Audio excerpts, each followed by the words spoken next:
everyone. Welcome to the Felicity, Optimist versus Cynic podcast with us, your hosts, Melissa and Fish. This is a Felicity rewatch podcast. We'll watch an episode each week and join you here to talk about it. I'm going to flip-flop these next couple things I normally say in our intro here for reasons that will in a minute become apparent. I'm Melissa, and I'm here with my squishy co-host, Fish. Squishy. How are you doing today? So squishy. Mm-hmm. I'm good. We had a nice big storm and all the electricity went out and it got very hot, but eventually it all came back. So now we're doing good. We're ready.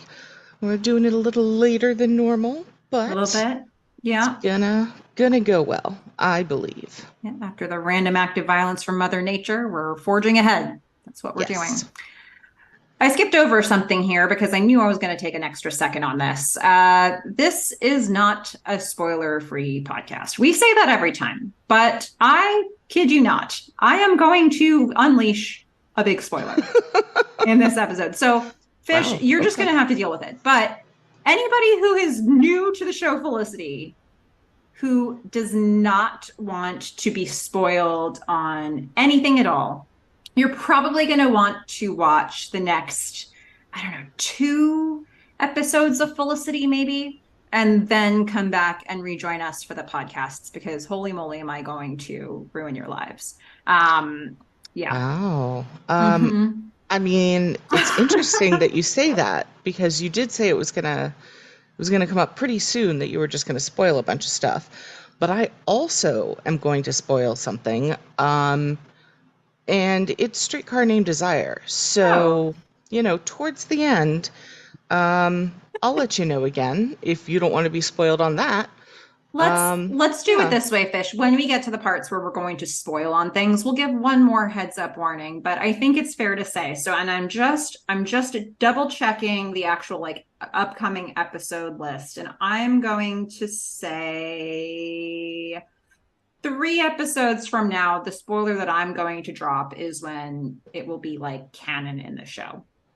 But this feels like a good time to bring this up in this episode. So just be aware, if you're really spoiler reverse. If you're spoiler reverse to Streetcar Named Desire, Fish is going to clue you in. Mm-hmm. Yes. Mm-hmm. Yes, I will. Yeah. So that's the extreme caveat for this episode, which is season 4, episode 9. Guys, this one also appears to have 2 names. Last time I said it was Moving On, but on my DVD set, it's Lonely Hearts. Oh, I only saw Moving On. Yeah. You can call it by either name, I guess. And it originally aired December 5th, 2001. It was directed by Lawrence Trilling, who we love. We do. It was written by Edward Kitsis and Adam Horowitz.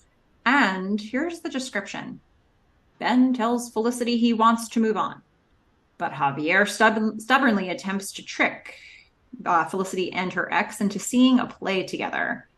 What no one realizes is that Ben is interested in Lauren. Meanwhile, Noel's meeting with a therapist leads him to question his own mental stability. And Elena encourages Felicity to date a fellow art TA. So, it's they kind of go around and cover a little bit of everything in that episode description, but this in some ways really felt to me in some ways it's a continuation, and in some ways it felt like a little bit of a reset for some storylines. Okay. I mean, I would just say that this episode is brought to you by the emotion, awkwardness, interrupted every so often with a PSA about what depression is. That is most of this episode for me. Mm-hmm. Awkwardness and PSA. And I would just like to request, when you're going to spoil things, make sure that I have, fully made a fool of myself by predicting something and like completely saying the wrong thing and then just like jump right in there with the spoiler, right? I'll do that. I'll wait until you've Perfect. really, really Just ruined your really whole dug a life. hole Yeah. because I have some opinions Okay. that I feel like are not going to be your opinions. Okay. And you have more reason to have your opinions. Not necessarily. Just on I one mean, storyline. well, I think that's part of the storyline I have opinions on. Okay. I think it'll be interesting as we talk because I think that my observations that I will make as we go through don't necessarily ding this episode in a Okay. rating, but because I know these things are brewing, and because this does feel like the time to mention, um, I do feel like I need to bring it up now in this conversation. But for me, this episode kind of stands alone as just rate it as it is. Um, so it'll be interesting to see what the things are that are going to be top of mind for you. Okay. Yeah. That sounds like a plan. So lots of spoilers, make fish look silly, awkwardness, PSAs. Okay. That's the Perfect. basic vibe of today. Well, we're going to start with a scene at Dean and DeLuca. Yes, we have a slow-mo scene with dramatic music. And I will say, I don't know if we had the same music on this or not, but I had decent music for this one. Um, I think it was mostly generic, but it felt very like 90s. There was some like Sarah McLachlan type, some like 90s rock type, a lot of guitar. So generally, I liked it. There was some dramatic music, and it was mainly around like when Ben sees Felicity or walks away in a hallway. Okay. Yeah, nothing really jumped out at me, but I'm glad that it didn't negatively interrupt your viewing. Yes, because the music has not been great. Mm. So I did enjoy that this episode had some decent music. So we have a nice slow mo as Ben is coming up and looking at Felicity through the glass on the outside, and she is at the counter slash register, Dina DeLuca. And he comes in and he's like, "Sorry, I'm late." And she's like, "It's okay." And I just wrote, they're just both being quietly polite.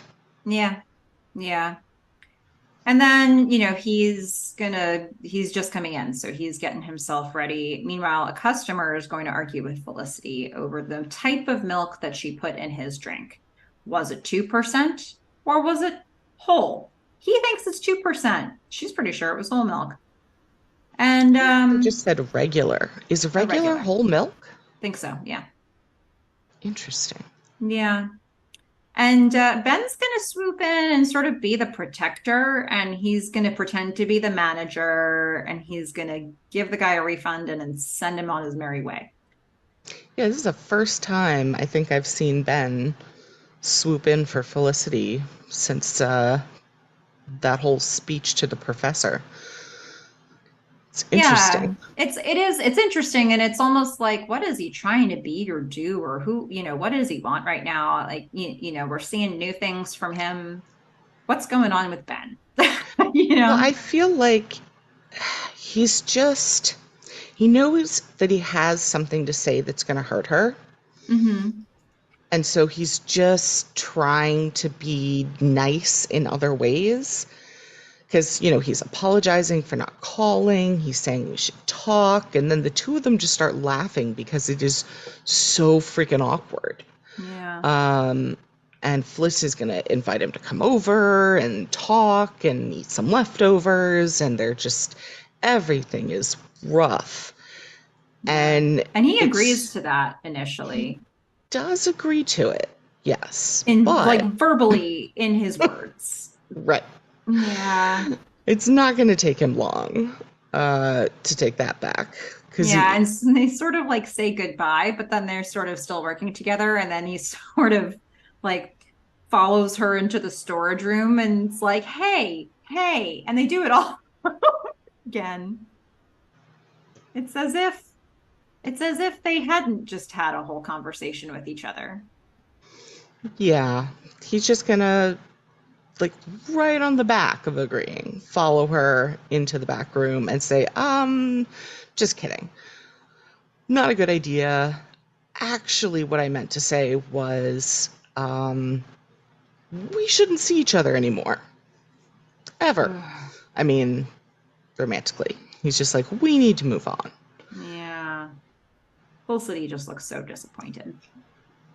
I put sad acceptance. I Hmm. mean, she's just, it's almost like she's out of her body looking at this, and there's just nothing she can do about it. I mean, she knows how this happened, Yeah, right? yep. Yes, the icebergs floated away from each other. So sad, Oh boy. but accepted. Hmm. Yeah, so Ben's going to go back to work, and we are now going to cut to Javier waking up on the couch in the ladies' apartment. So this makes me think that in the one of the last episodes, and you're like, is that somebody like who was that? Like, I think that was also Javier lying on the couch. Um, It looked like it was someone in the room in a bed. yeah, It wasn't through a window, so, or like the door window. But yeah. you know what? Who knows?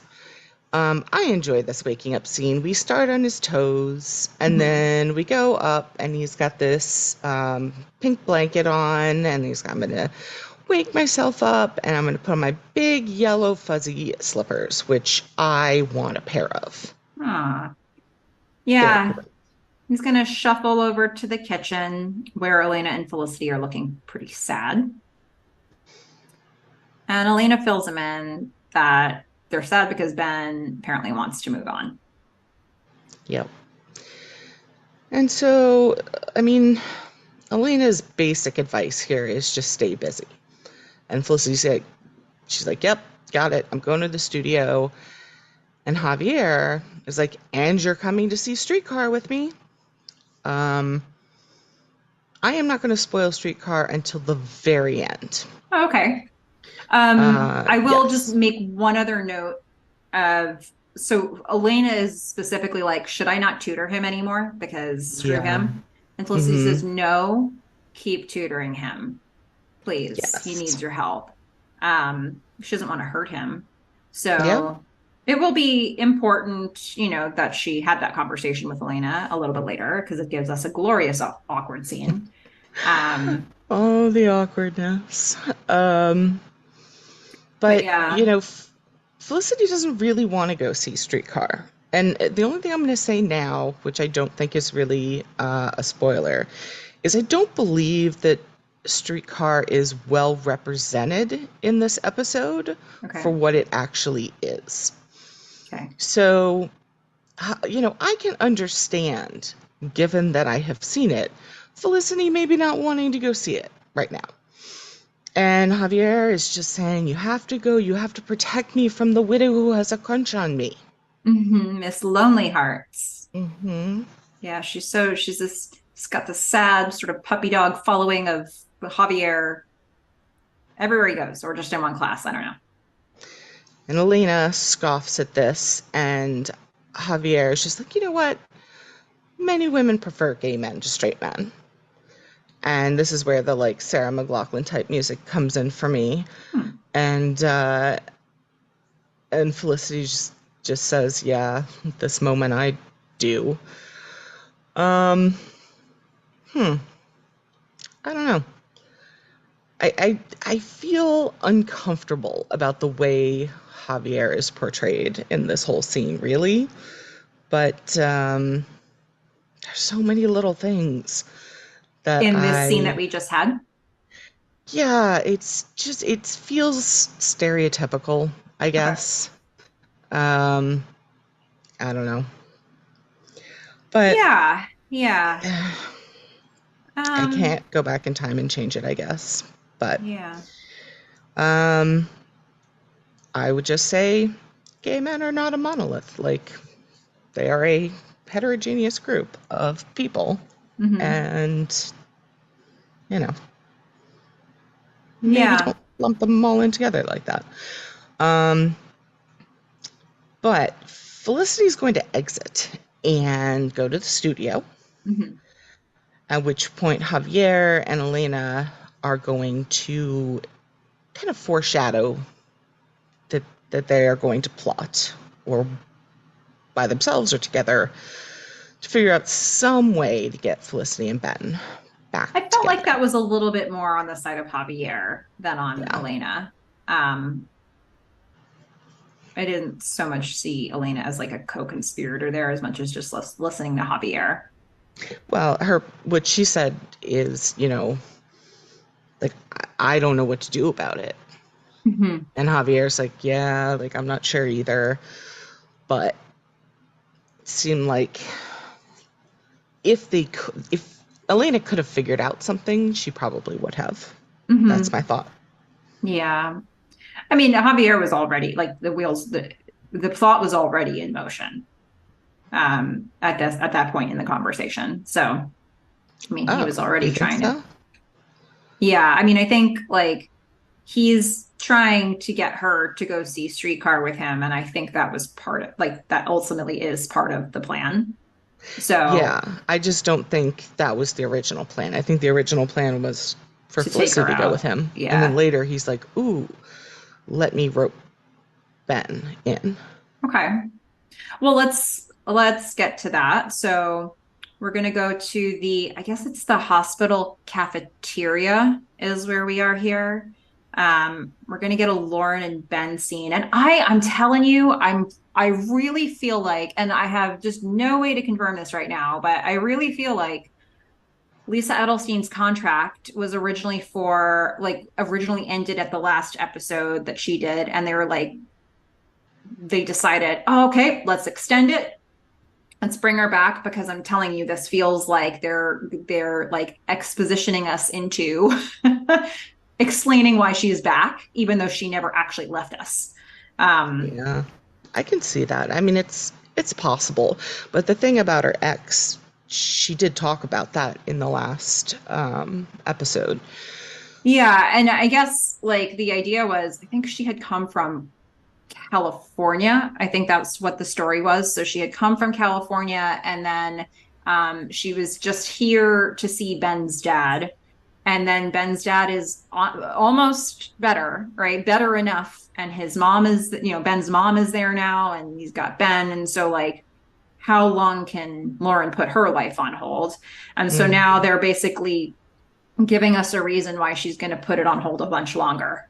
Like she Yeah. comes and she tells us, great news, I've extended my lease. I'm leaving my ex. I'm starting over. It's like, wow, look at Yeah, you. yeah, I can see that. It did seem like you're right. They gave us all the reasons that she is staying in town now. Mm-hmm. And then Ben's like, great Yeah. news, because I wasn't sure if you were going to be like a cast member or if that was just like a short-term contract. So would you want to have dinner with me? Yeah. I mean, not as a date, but just, dinner. Like, And how old are you? He's like, I I've know. been down this road with Maggie. It's fine. Yeah. Well, we're not going to mention that she was married. Mm. But I just love that Lauren's like, basically, I'm too old for you, but yes. Yeah, she Yes, makes I her will go out with you. reservations. Yeah, she agrees to dinner. Not necessarily the date, but it's fine if it's a date too. Let's face it, Lauren. Look, it's Ben. I mean, wouldn't you say yes? I mean, the lady doth protest too much, huh? That's what I'm saying. Yeah. Yeah. We're gonna So they're have, gonna go back yeah, upstairs and see his dad, yeah, who yeah. again, John Ritter is not at all in this episode, but sure, his presence is still felt. And we will see him again in at least one episode. So, um, All right. that'll be a nice moment. So, We're gonna go to the loft, We and are. And Megan is going to come down the stairs in a tangerine gauzy sleep dress that I am in love with and want. mm-hmm. Love it. Yep. She wants to know her primary objective here in this scene is to find out when Noel's leaving. It's just like, when's he leaving? No, really, when's he leaving? Seriously, when is he leaving? Yeah. Sean has something else. He would like her opinion on comfort cologne. Cologne that smells like food. Perhaps brisket or Or mac and lasagna. cheese. Yeah, Mm-hmm. I don't have a very well developed sense of smell. Um, I never really knew that mac and cheese had a smell. Like if you were to Oh put a my bowl of God. mac and cheese in front of me, Well, it I doesn't if don't it's in know. loaf form. Yeah, I have also had the other form so Okay. that I am well informed of both before making a decision, unlike some co-hosts I know. Um, Neither smell like anything. Do you think cheese has a smell? Some cheese has a smell. Not all cheese. Smelly cheese smells. Gorgonzola smells. Mm-hmm. But like American cheese, Has a smell. Velveeta, which I Smell. still say is not cheese. Um, no, I don't think Well, that has a smell. I think if what we're finding is that you have this smell gap around cheese. It's not just around cheese, it's around everything. But Okay. like, you know, I don't know. I lasagna has a smell. Brisket I would put in the general category of like meat. I mean, like I could probably tell it's a meat. I don't think I could Okay. tell you like that it's brisket versus pot roast versus meatloaf. Uh-huh. I could probably tell you if it's barbecue, Yeah. but I'm not sure, Wow. honestly. I didn't know about this. I didn't know this about you. I think this is Yeah, very interesting. Does that affect your ability to taste things differently? I don't know because How would I've you know? always had it. Yeah. Because So, I feel like smell, like the sense of smell is so linked to how we taste, yeah, is my guess, but I don't know. I'm here to tell you mac and cheese does have a scent. Um, yeah. and some might Is say it it's worthy comforting. of cologne? I think it's an interesting concept.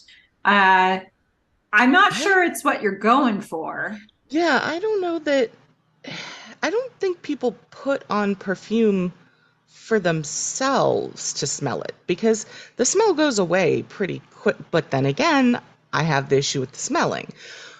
Like, once you put perfume on, doesn't it, don't you get used to it and you can't smell it anymore? Like, it's really for Um, other people? I would say that people have very different levels of like sensitivity with their sense of smell. Like if people are wearing perfume, it can be really disruptive for a lot of like I can't walk into a Sephora.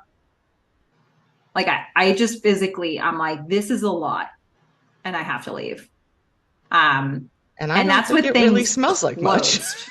Like that's with the things in closed bottles. Well, I guess people might do testers and stuff, but um Yeah, I can like hardly smell the testers. Like, I've tried, yeah. and I'm like, I can smell it for like a second, and then it's like, it just goes away. Yeah. Like sometimes people put on so much like cologne or perfume that other people will be like, oh my God, that's a lot. And like they can't, and they have to like, I guess I would fall into that category. If it's, most of those things have strong scents to me, but if it's a strong scent But I that's don't for like, other I'll, people. yeah. Like, I'm thinking if you put it on yourself, Hmm. you stop noticing it. So, my point is, do I really want to be walking down the street smelling like lasagna and being followed by dogs? Yeah. Like, that's probably not what I'm going for in something to like attract another person. However, I do use essential oils and like Mhm. I'll put them on my wrists and, I can smell them a little bit Oh, yeah. um, for a little I do while. feel like this needs to be experimented with a bit. I think that Sean has an interesting idea, but I think in actual practice, it may or may Mhm. not work out the way he hoped. I'm So, also wondering, can you make something smell like lasagna that you can then put on your neck other than lasagna? Probably. I mean, at the end of the day, lasagna mostly smells because it smells like probably tomato sauce, right? So just put some tomato sauce behind your ears? I feel like that would have to be a key ingredient of some sort, right? Like, you know? Oh, Sean, we love you. Yeah, it's an interesting idea. But Megan, once again, just wants to know, when is Noel leaving already? This guy, he's watching TV late at night. He's an interloper, the one who lopes leaves. Yep, I have an award for that. Words to live by. Mm, yeah, Everyone knows it. The one who lopes leaves. it's the truth. Yep. And Noel has heard all of this. He comes out and he's like, I'll be out in a week. Yeah. More awkwardness. Yeah. Sean's a little pissy with Meghan, and Meghan's like, what? He said I'm right. Yeah. And Noel Sean leaves. says, what's the matter with you to Meghan? But I don't know. It's tricky. I mean, it's a definite uncomfortable situation in that loft. Sean's friends with Ben. Sean probably doesn't want Noel to be there either, but He he's is not. sticking up for him, though. Yeah, he doesn't want to be openly rude to Noel, you I mean, know? it's weird because he was the one shooting daggers, right? Yeah. Him and Trev at Epstein Bar were just, giving him the eye. It's all just so complicated, right? How are all these people under the same roof together? I mean, I really. don't know. But Um, what's even better is let's just add some new people now. yeah. So we're gonna go to the studio where Felicity is in a dark phase. She is, but I mean, that blue color that she is using is gorgeous. She has this blue Yeah. paint, and she starts Thick, out, textured. yes, Oof. wonderful. It does not show up later, but when she starts out, she has a beautiful dark blue color, Hmm. like royal blue but darker and not navy. Hmm. And I loved it. Yeah. And Elena's going to walk in and just observe, oof, you are in a mood. I needed to check on you. This painting is dark. It's dark. What is it? I don't know. Yeah, I Felicity has mean, no to idea. me, it just looks like a black square. But again, I am not great with the modern art. What I loved, Felicity doesn't know either. yeah, not yet, Yeah. or maybe ever. Yeah. But what I loved was Elena walking in a floor-length black leather coat with black leather gloves and a black leather bag. I mean, she looked amazing. Yeah. And I'll just say this so I don't have to say it later. Felicity is going to put on that red leather jacket that I love and wear it like a couple of times in this episode. So, Wow. brought to you by Quality Leather. Okay. That's cool. Well, they have a plan to go to lunch. Hmm. Elena Um, likes the painting. She says it's good. yep.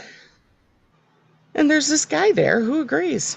He's Yeah, like, yeah, Owen. I We're keep gonna meet telling her that. Owen. Yeah. Yeah. Who's just, generally a congenial guy. Felicity gives us a little explanation. Oh, that's just this grad student who TAs the class before me. Oh, great. Thanks for that. It's Yeah, good. she thinks he's And he annoying. won't clean up. He won't clean up a damn thing in this studio. Right. He is messy and annoying. We officially know everything we need to know about Owen. Yep. Well, Elena's going to chime in with, he's cute, he's adorable. And then she's going to wing woman her way in. Mhm.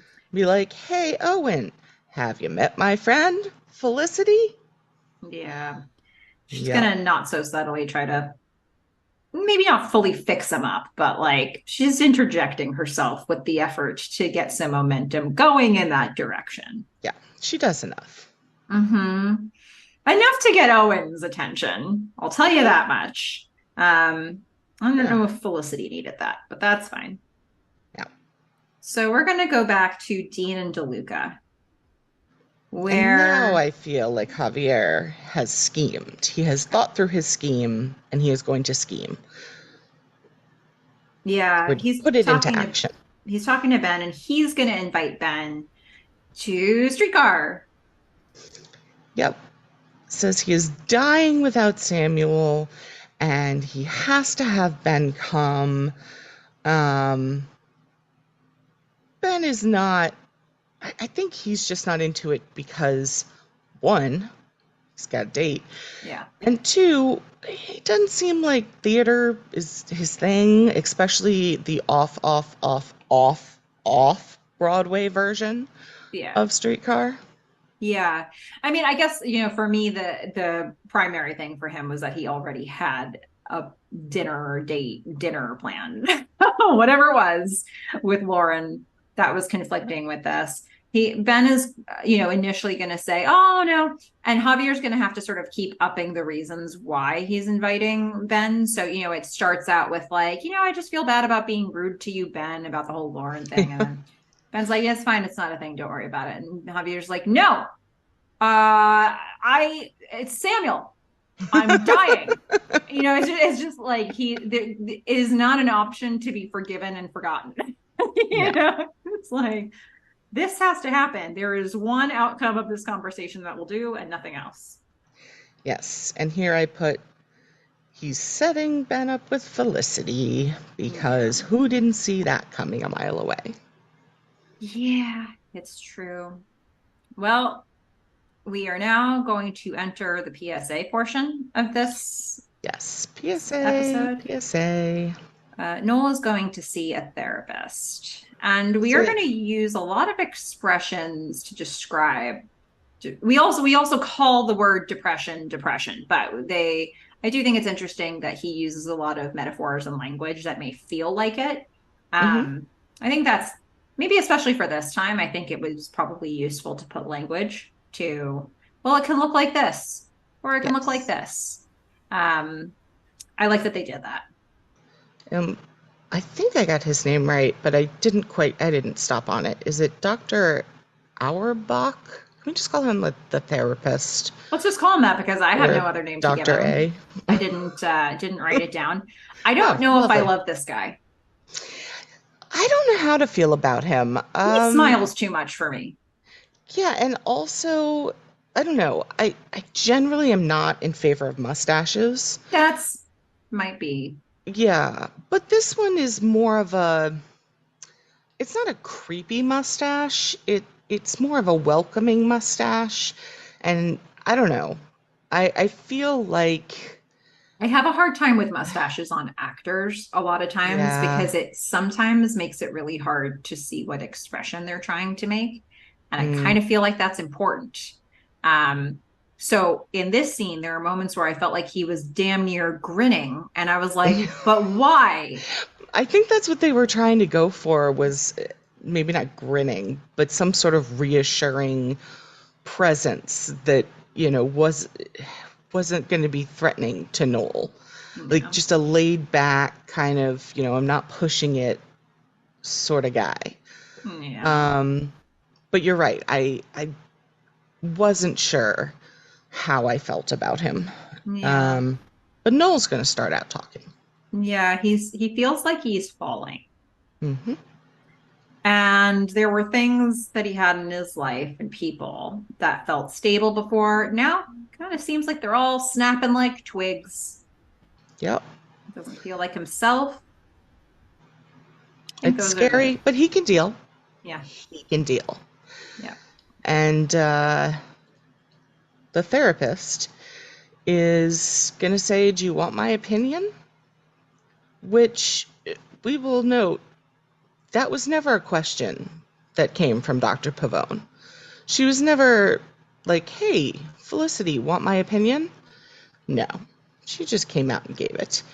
Sometimes maybe that worked, but I do feel like Noel, I don't know. I don't know what to do with this because we are dealing with different things. Um, we're also dealing with different genders, but I feel like I don't know. They're treating Noel with kid gloves where they really gave it to Felicity with Pavone. Hmm. Um, So, Yeah. all right, this is the way it You is. know, in the past, it has not always been easy to break news to Noel. It, like if we take this scenario out of the mix, Yeah. I mean, think about every single thing that happened when his brother tried to tell him he was gay. Like that Yeah. whole episode was not a great look for Noel's ability to like adapt. um, and I just, and that's probably not the, I'm sure Felicity has told him things since freshman year where it's just like, what? Like, are you receiving this as well as you could? Probably not. So I think historically we've seen that Noel is often not very open initially, and in fact often starts out with a closed position, and it might take him a minute to think something through before he opens up enough to receive information. This therapist wouldn't necessarily know that, although maybe this therapist does know that because he Noel gives him this whole opening of how he's feeling, then he's like, but I'm fine, I've got this, and the guy's Yeah. like, you're in my office, you made this call, Yeah. what are we doing here, man? you Yeah, and know he's going to start out, the therapist is going to start out by calling what Noel has, what he thinks he has, a mood disorder. Hmm. But he's not going to describe what a mood disorder is. He's just going to say, like depression, you Mm-hmm. know? And sure, it's nice for him to say things like, here are the symptoms: anxiety, insomnia, not feeling like yourself, um, and having a family history, right? Mm-hmm. And then he's going to recommend a combination of therapy and medications, to which Noel is going to freak out. Yeah, he bristles hard at the idea of medication. I think it's the medication piece Yes. that really impact, because I think he's at least gotten himself comfortable enough with the idea of therapy to be sitting in front of this guy, you know. Yeah, which isn't very comfortable, I feel. Mm-hmm. Uh, and if this is their first session together, I do think this is pretty quick. Mm-hmm. Um, ugh, I I don't know, but all right. But Noel is just gonna freak out. He's like, I'm not sick. I have no symptoms. All the stuff is outside. It's not in me. If you went through the same thing I went through, then you'd be exactly the same place I am. Like, yeah, yeah, probably true. I probably Uh, would. well, he doesn't quite agree with him. He's Mm-hmm. like, I probably also would feel not great. And he does reassure him that medication is just it's a suggestion. Um, what I do like about this therapist is he doesn't talk about himself. He doesn't let Noel drag him in and say, anything about his personal life or like his medications or he like turns it right back to Noel. And Mm-hmm. he's like, there's a suggestion for you. You don't have to take it. We can just keep talking. Um, and Noel thinks it's a little extreme. A Mm-hmm. little medication is too much right now. So Yeah. we'll perhaps revisit that once he gets to know Noel a little better. Yeah. Yeah. Well, let's go back to Felicity's studio. She is actually, before we do that, I think I will say, because I have a feeling that you're gonna uh say not great things about the PSA portion of the whole mental health thing later. So I'll just get this out of the way now. And I'm just gonna say, note from an optimist. And I mentioned it, but I'll just really hone in on this point. I do like that they gave us more language for depression. I like that they gave us more language for uh, things that you can be feeling from a mental health standpoint. I think having the ability to say, depression might feel like this or this or this until you start putting some of that out there, people don't know. So it may be like, oh no, I don't have that because I only know of it to look like this. But for him to say things like, I feel like I'm falling, or, things are snapping like twigs, he makes a reference later about his brother and like the visual of him like being at the bottom of a pool and the idea that he was like drowning while everybody was talking to him. I think those are all things that like maybe that's how it feels to different people. And there's probably a lot more, a lot more metaphors, a lot more visuals that people could have. And until you start putting them out there, people may not know to connect the things. So I do like that the show is trying to give us those things. I think that the way we've been seeing Noel be since the beginning of the season, this very like sort of slow moving, not himself kind of thing, is sort of coming across in some of this language that he's using here. And now that he's labeling it, you can go back and you can go to episode 2 and 3 and 4, and you can say, yeah, that matches up with how Scott Foley was acting this. So I guess, for whatever ride we go on with this show for mental health, I do want to thank the writers for giving us this. Yeah, I mean, I do like the fact that they talk about, hey, depression is linked with anxiety, right? So you may think, oh, I'm anxious. That means I'm not depressed, right? And it's linked with insomnia and this kind of just not feeling quite right anymore. I guess that's what Noel is describing. You are correct that later I will have some issues. But yeah, I do appreciate that they are calling out specific symptoms and saying, this may look a little different than you think. And they're very much, I think, attempting to get rid of the stigma. I don't know that they're that successful at it. Yeah, I feel like if you're going to have that issue in this episode, you might continue to have that issue with some other things they do, like later in the season. But I'm not surprised that you feel that way. I think that's why when we started to talk about Zoe, I was like, it's kind of a little weird sometimes. Like we might talk about it differently now. We might portray the characters a little differently now. And it's Mine was, probably yeah, I think my issue is more of and snap our fingers and Noel changes his entire opinion of everything. Really? Just a little more skeptical on that side. Okay, cynical, so perhaps. that sounds like that'll come a little bit later. Yes. Okay, so we'll make sure we stop down on that when we get there. Let's go to Felicity in her studio. She's painting again. And Owen's in there. It's like, oh man, you didn't notice I cleaned.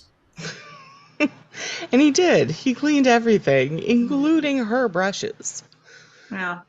And he's getting a little flirty. He's, just checking to see, like, is she seeing anyone? What was that thing with Elena? Is she open? Yeah. She open to maybe something. Felicity's kind of not. Just like, oh, here we go. No, but thanks for cleaning the brushes. And then she just leaves. So awkward. Yeah, it's unfortunate. It's very unfortunate. For what it's worth, I do enjoy Owen. He has definite friend energy. I don't know that there's more than that, but Look, Owen. I mean, if you've been dating Ben, fair. Like Owen is maybe a friend, but I think Elena had a point. He seems like a decent guy, like a really nice guy. He's go with the flow, he's a little flirty. I don't know. Seems like a decent guy. Yeah, he does. I think he's fine. Owen is fine. I'm happy with Owen. Owen's great. Owen's wonderful. I'd be happy to date Owen, maybe. I I just this isn't really the time. Like Felicity's not going to be like, this is just not it No. right now. Not right Nope. now. I Nope. mean, this is like just not good timing. But I'm sure he's lovely and I enjoy Owen. Okay, nothing Yeah. against Owen. You know who you In know fact, I just who want to would be say I have a great? lot of things for Owen. Okay, we're going to come back to that a little bit later. Okay, but you know who I think Owen would be great with? Ooh, Pam, yeah. right? Yes, Would be cute. Pam that's and Owen. wonderful. Yeah. That does feel right. We need to fix them up. Yeah. I All don't know right. how we We'll can do make that that. happen. Yeah. Okay. That's a good solution. All Perfect. right. Well, all right. So we're gonna get it's a night shot. Felicity is on the street outside the theater. She's Yeah. waiting. So Felicity has just, uh, I'm trying to get the expression right, um, has jumped out of the awkward frying pan into the awkward fire. Sure. Yep. It's just, if you didn't think it could get more awkward, it's about to. So she's on the street. She's waiting for, well, she's on the sidewalk, waiting for Javier. But Uh-huh. that's not who shows up, is it? It's not. Who shows up, Fish? It's Ben. Sure is. Ben shows up and they see each other and they go, oh. Yeah, they have a moment of huh, and then they have an almost instant. Yeah, we figured. Yeah, we know what happened here, but Yep. there's just not enough time past that initial recognition of what just happened for Ben to fix the next problem. Right. So at this point, a taxi pulls up, a little, a little bit beyond Felicity, so she can't see, who is getting out of the car in a great red jacket with some long curly hair. And who is this person? It's Lauren, and the thing is, Felicity had just said the words. I mean, do you want to go watch the play? I've heard it's really good. Yeah. Oh boy, no. And Lauren's gonna walk right up and say to Ben, "Hey, so did they have another ticket? Like for me, since you invited me, I'm here. Oh, hi, Felicity." Hmm. Yeah, and Felicity's like, well, you know what? You should take mine. And Lauren's like, no, no, no, no, no. And Felicity's like, no, no, no, no, no, no, no. And then Lauren, no, no, no, and then no, no, no, and then just awkward. Felicity is like, I heard it's a really good play. Yeah, clearly she did. um, But okay, so this scene here, I don't know. With Lauren stepping out of the taxi in the red jacket with the long curly hair, hmm. I'm looking at her and I'm like, does Ben have a type? I mean, red, curly, I don't know. Physically, it's kind of like Felicity. Okay, all right. Just putting it out there. Well, I mean, look, I'm not going to ignore that. I'm not going to deny that. I'm not going to sit here and have the gall to tell you. Anyway, but sure, that makes sense. Felicity lets this whole thing happen and she's just going to walk away, head hanging down. Oh, Yeah, she is ouch. gonna probably walk home because, it's been so awkward and embarrassing. And the thing is, she's gonna get home and she is still going to be real mad. Red hot. Yeah. Absolutely. Where is Javier? Javier, he's taking a bath. I'm knocking on the door. Javier. Yeah, she's going to bust in on Javier. In a bubble bath, which, again, slightly uncomfortable with. But I do feel like Javier would take a bubble bath. So I don't know. How much of this is You tell us. How much of this is stereotype and how much of this is just, it's Javier? Yeah. No, hard to say. This is a rough scene. Felicity is gonna just lay into Javier. She's yelling at him. She's like, it was so embarrassing what you did. He's like, I was just trying to play Cupid. She's like, we are broken up. And Elena comes in. Hmm. Like, we are broken up. Do you guys understand? We are broken up. And everything that you guys are doing is just making this all worse. Okay? Yeah. And then Javier is gonna say something that I will stop back on later.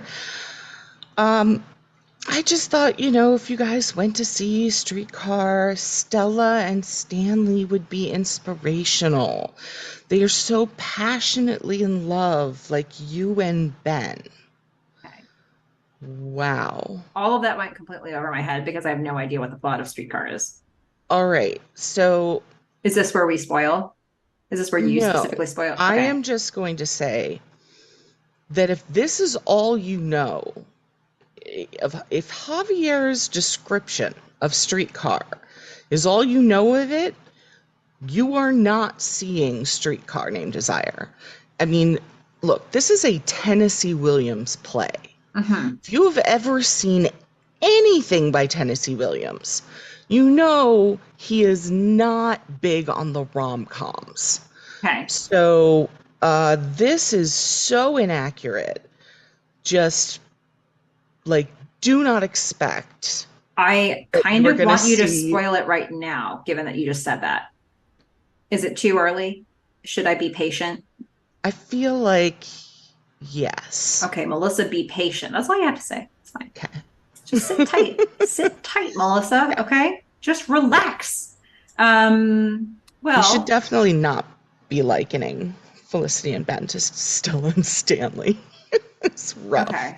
It's really rough. And Felicity's just going to I continue her do wonder, meltdown. because I'm sitting here trying to decide how much our spoilers are going to overlap, but that's okay.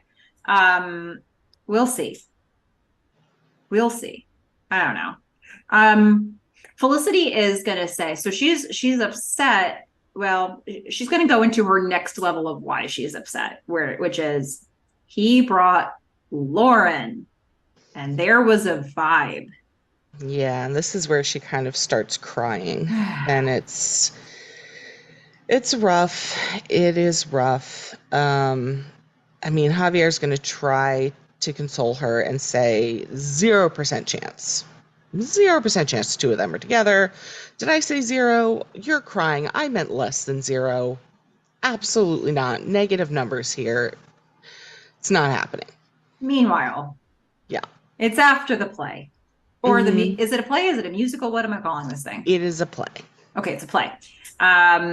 Ben goes over to Lauren's, her fancy new apartment, and she offers him something to drink. Oh, well, just water. Just all I've got is water, just bottled waters from the fridge. You know what? So That's this, probably better. yeah, Her place is interesting. It is all beige, but then she also has exposed brick. I don't know. I don't know whether to think it's nice or not. But for it just gets awkward again. yeah, She brings some water over. They're sitting down on the couch, and awkward, awkward, awkward. yeah. Ben's going to apologize for what happened before the play. She's like, "Oh yeah, that little reunion on the street." Um, yeah, But here, Lauren. so remember last episode when I was like, God, I hope they don't date, right? That would Yeah, be the worst thing in the freaking world. sure. I still don't, I, I don't know. The thing is, she's really nice and supportive here and gorgeous, and all of the crazy that I'm sure is actually in there has not come out yet. Um, so if they continue to have her act like this, then like I'm not hating them dating.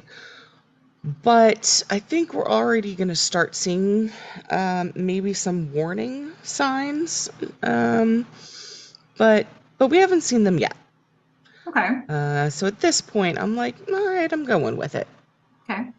Well, Lauren had a nice time despite the reunion on the street. That's fine. And they start to kiss. Yeah. And it's going great, maybe, until the phone rings and somebody starts leaving a voicemail. And it's Lauren's ex. It is. Yeah. Yeah. And she thinks she's going to be able to get him off the phone right quick because she picks up the phone and she finds out it's him. And she's like, no, Ben, you can stay. And then very quickly, she's like, no, Ben, you need to leave. Well, I mean, she's on the phone. She's like, I can't talk. I have someone here. And Ben's like, I can go. And she's like, no, no, no, hold on. And Ben's like, no, I'm gonna leave. Like, I don't think she actually tells him to leave. She's just, he feels the awkward. Mm-hmm. And I didn't know it was her ex. I thought maybe it was like a sponsee, since apparently after 60 days of sobriety, you can sponsor someone. Mm-hmm. Um, so yeah, I thought No, that's maybe what it was. And it Ben was was like her trying to ex. get away Yeah.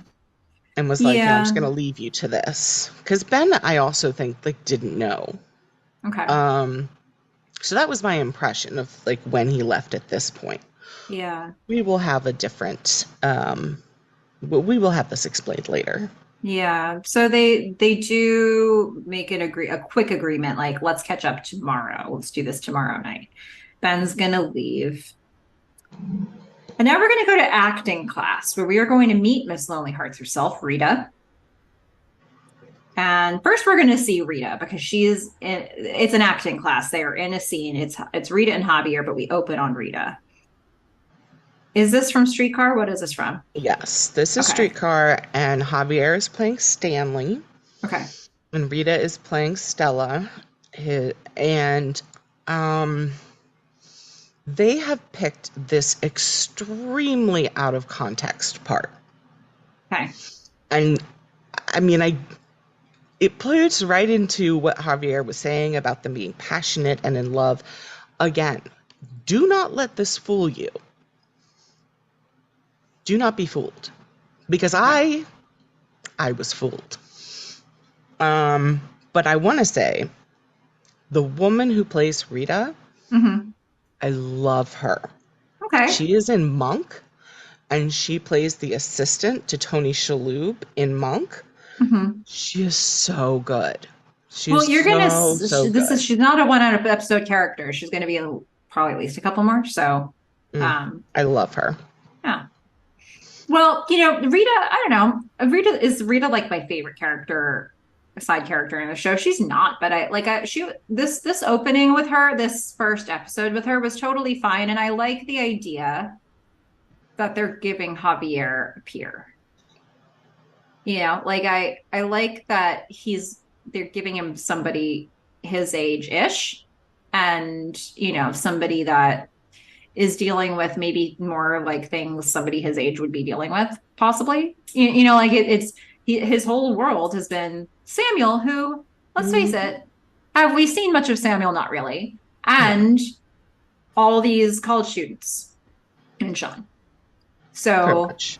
I mean, like, it's nice to think that maybe his world is expanding a little bit. Yeah. And unfortunately, he would like to run away from Rita because he thinks that she's into him. Maybe Mm. because she says stuff like, you have such animal magnetism. I Yeah, could feel the heat. he was great in that scene. Mm. Yeah, Yeah, I could see how that comes off as, maybe even a little thirsty, a little more than flirty. sure. Um, but Javier's going to get quickly out of this situation because he is going to give the typical excuse of, I got to go fix my dryer. Yeah, Yeah, yeah, that's I obviously use what that needs to happen. all the time. Sure. Yeah. Hmm. Um, Want to help me so move? No, I have to fix my dryer. yeah, but what conversation is he trying to get out of? Well, Rita's wondering what happened last night with him not being at the play. She's like, Hmm. well, and then he makes his excuse. She's like, well, do you want to see the play again? We totally could.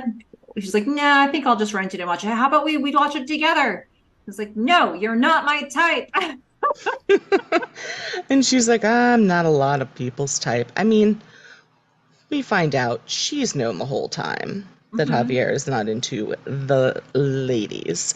Hmm. But yeah, she's just, she's trying to make a friend. She And is. this also makes me think, since he said he's going to rent the movie, that he also has not seen even the movie version of Streetcar, which means, did he know what he was talking about earlier? Well, wait, he's in the play, Mhm. right? Is that the thing? So he's got to know. I mean, I it's an don't know what acting he's talking class, about. so I don't know if they've read the, like, I don't know. They're doing scenes from it, but have they read it front to back? Yeah, I I don't know. guess if they're only showing him this scene, then okay. Yeah. Okay. Well, Anyway, Ben is going to go to Lauren's apartment, I guess, next day. seems like Um, next day because they had a Got a plan. plan. Yeah. Yeah, They had a pact. they had a pact. Ben's So going to show up for it. she's crying. She's been crying. She does not look good. This is not her best. She has been crying. She is really tired looking. Seems like she's been up, perhaps talking to someone a while. Hmm. She drops the news that her ex wants to get back together. And that's what, that's what's happening for her. Mm. And Ben's like, oh, I mean, do you want to hang out another time? Yeah, he's very much like no pressure. Like, Hmm. is this a good thing? I mean, um, and Lorna seems like she's just very confused at the moment, and Yeah. she's like, I need to be alone. She asks about his dad. She's like, he's getting his CT results. She I'd really like to wants to know. know. Yeah. Can Yeah, Ben pass that information along when he gets it? yeah. But Ben's gonna basically, leave. she needs some alone time. Yeah. Okay, that's fair. Ben leaves, Yeah. doesn't hassle her about it. Hmm. Hmm. And now Noel is in his guidance counselor's office because that's where he works now. Yeah, it's the middle of the freaking night, and Sure. he is circling rentals, trying to find a place to move into. Yeah, he's checking the classifieds. Because Craigslist wasn't a thing yet. Sure. He's gonna see Felicity in the hall. Hmm. We And have I've got some another. good music going on. It's like a soft guitar with a male singer. I'm just gonna keep saying I like the music in this one. Okay. I also didn't clock this one either. Hmm. Um, Yeah. so it's just kind of an awkward sort of, hey, it's been a while. Hey, it's been a while with you too, sort of conversation. I guess And it's been a then while. we're gonna make it more awkward Hmm. because Felicity's gonna be like, "Want to go for coffee?" It's And like, Noel's gonna be like, "Nope." nope. Mm-mm. Like, She's like, "Well, oh, I miss you." He's like, "I miss you too." Nope. yeah, he is off. And she's off because he's off, and it's all off. I don't know what's going on I here. said, brought to you by Awkward. Yeah, brought to you by Almost Awkward indeed. every And single. leather outfits. Sure. Yeah. Well, with that feeling swirling through her, Felicity goes to her studio to look at her black painting. Right. I mean, it's just a black square with some other, like, I see some little bits of red, so I'm guessing she just put all the colors on it and it turned black. I mean, I did you guess ever so. used to do that as like a kid? Do you remember having those like black strips and you could buy them and then you like make designs in them and as you scrape off the black it becomes kind of like different color rainbow depending on how like hard you push, but you could make them Hmm. by using an entire box of crayons and like starting with one color and then putting another color and another color and another color. And once you have the entire box of crayons on one tiny, tiny little strip of paper, Mhm. then you can like scratch something into it. And it was a great use of crayons, is what I'm saying. Wow. That's awesome. Yeah, That's really special. that's what I thought about when I saw this painting. Yeah. Okay. Well, Owen's gonna enter. He's See, this brought is hot just chocolate. nice. It's just nice. And you know what, You know, Fish? He it's didn't sweet. bring a bag of dead rabbits instead of chocolate. He brought hot chocolate. That's right. My goodness. Look, it is possible. He's firing on all And cylinders. not only that, he kept all of his clothes on. Like Sure all did. of his clothes. Yeah. But No we dead still haven't rabbits. even gotten to the best part about Owen yet. But anyway, he's going to look at this painting and he's like, huh, you are intense. Which, She's like, let's what? admit, yeah. Felicity is not exactly an easygoing person. Like, No, which let's was just also all admit. spotted freshman year by that guy who was taking whatever he was taking Yeah, to study. yeah. Um, she's like, come on, what are you talking about? He's like, well, you want the studio clean. You want to work at night alone. And then you got this bit of swirling paint happening here. But he's appreciating her art, Mm-hmm. you know? And it makes her Yeah. laugh. It makes her laugh at her own painting. He does make her laugh. He's a funny guy. He is. Yeah. And so I know what he actually said is, it's college. You're allowed to have fun. Yeah. But what I heard in my head was, it's college. You're allowed to have fun. You know what? Why don't we go out and do something? You know what you can do that's really fun? Me. Yeah. It just seemed like that was going to be his line. But I appreciate that it wasn't. Yeah. You had a different vibe from Owen than I did. I No, think I for think sure. I He think he's a good guy. I think he's a good guy. I think he's not, I think he's aware that like cheesy pickup lines or like being really overt here is like there's an obvious hesitancy from her. And I think he's picking up on that. I think he's like reading You the mean situation well enough. you mean like when she said, "No, I'm not Yeah, open to dating," and fled? like that situation right there. He was like, "Oh, I see. I see." Yeah. Yeah, Um, all right. Fair enough. so when he says you're allowed to have some fun, he steps away and Felicity then comes like closer to it and she says, yeah, do you want to go out sometime? He's like, and to have fun, you mean? Yeah. Like it was very much like you need to take a step back and let her take a step towards you sort of moment. um he kind of had put out as much of an olive branch as he could at that point, Yeah. and she accepted it, which was nice. And the thing about Owen that I think is nice, he is really low stakes, right? Yeah. You got Ben on one hand, highest stakes you can have. When you got Owen, and Owen's just like, look, you want to go out and have fun? Cool. You don't? Cool. Yeah, That's Owen. sounds good to me. Yeah, and he comes with hot chocolate. Sure. Yeah. And it's not, we haven't even gotten to the best part about Owen yet. It's great. So we are now going to see another delightfully, deliciously, just wonderfully Awkward. awkward Oh, scene this is just in like the best mwah, ways. chef's kiss. Yeah. Ben gets into the elevator, the one Yeah. that will eventually lead up to the ladies' apartment.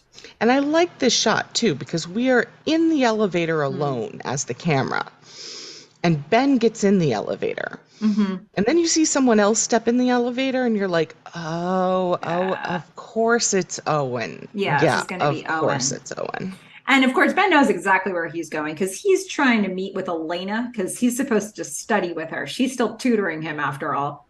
And so But we don't know this. we don't know We this. don't know that. Yeah. And Owen certainly doesn't know that. And Owen doesn't know where he's going. He's still looking at his directions, trying to figure out what floor he's supposed to go on. It's Yeah, okay. Ben already pressed the button for that floor. It's he fine. did. Yeah. Hmm. Felicity is going to get ready, and thank God Elena's there to give her some advice. Yeah. She should wear a skirt. So she's going to put on a nice black skirt. She's got her top. And is her hair straight now? I mean, I know there's little curly wispy things, but like she Um, has it up so much that I haven't really noticed it. And this is the first scene where it's she took it about to down. be. So I don't know exactly where we were aiming for with this episode, but in a minute it's going to be she's got her hair straightened with a braid on the side. That's where they're Oh, heading. okay. Well, here I feel like it's wavy, but I definitely don't see Like I kind of feel like Lauren took over the curls. Yeah, I guess so. Yeah. Um, so she is getting dressed, but she's doubting why she's going on this date to begin with. It's to have fun, Felicity. Because Fun. what's about to happen? Fun. So there's going to be a knock on the door, and Felicity opens it, and she finds Ben and Owen. And we see this weird moment right before this where like Ben knows where he's coming, going right off of the elevator. He goes straight to the door he wants. And Owen's Mm-hmm. like, is it this one? Is it Mm-hmm. 211? Is it is it two? And he's like checking every number of every door until he realizes, oh, I'm supposed to be at the same door this guy's at. Yeah. And they're So standing next to each other, and Ben just sort of looks at him, and Owen looks at Ben, and Owen says, "Yeah, I'm here to pick up Felicity." And I love Ben's smile.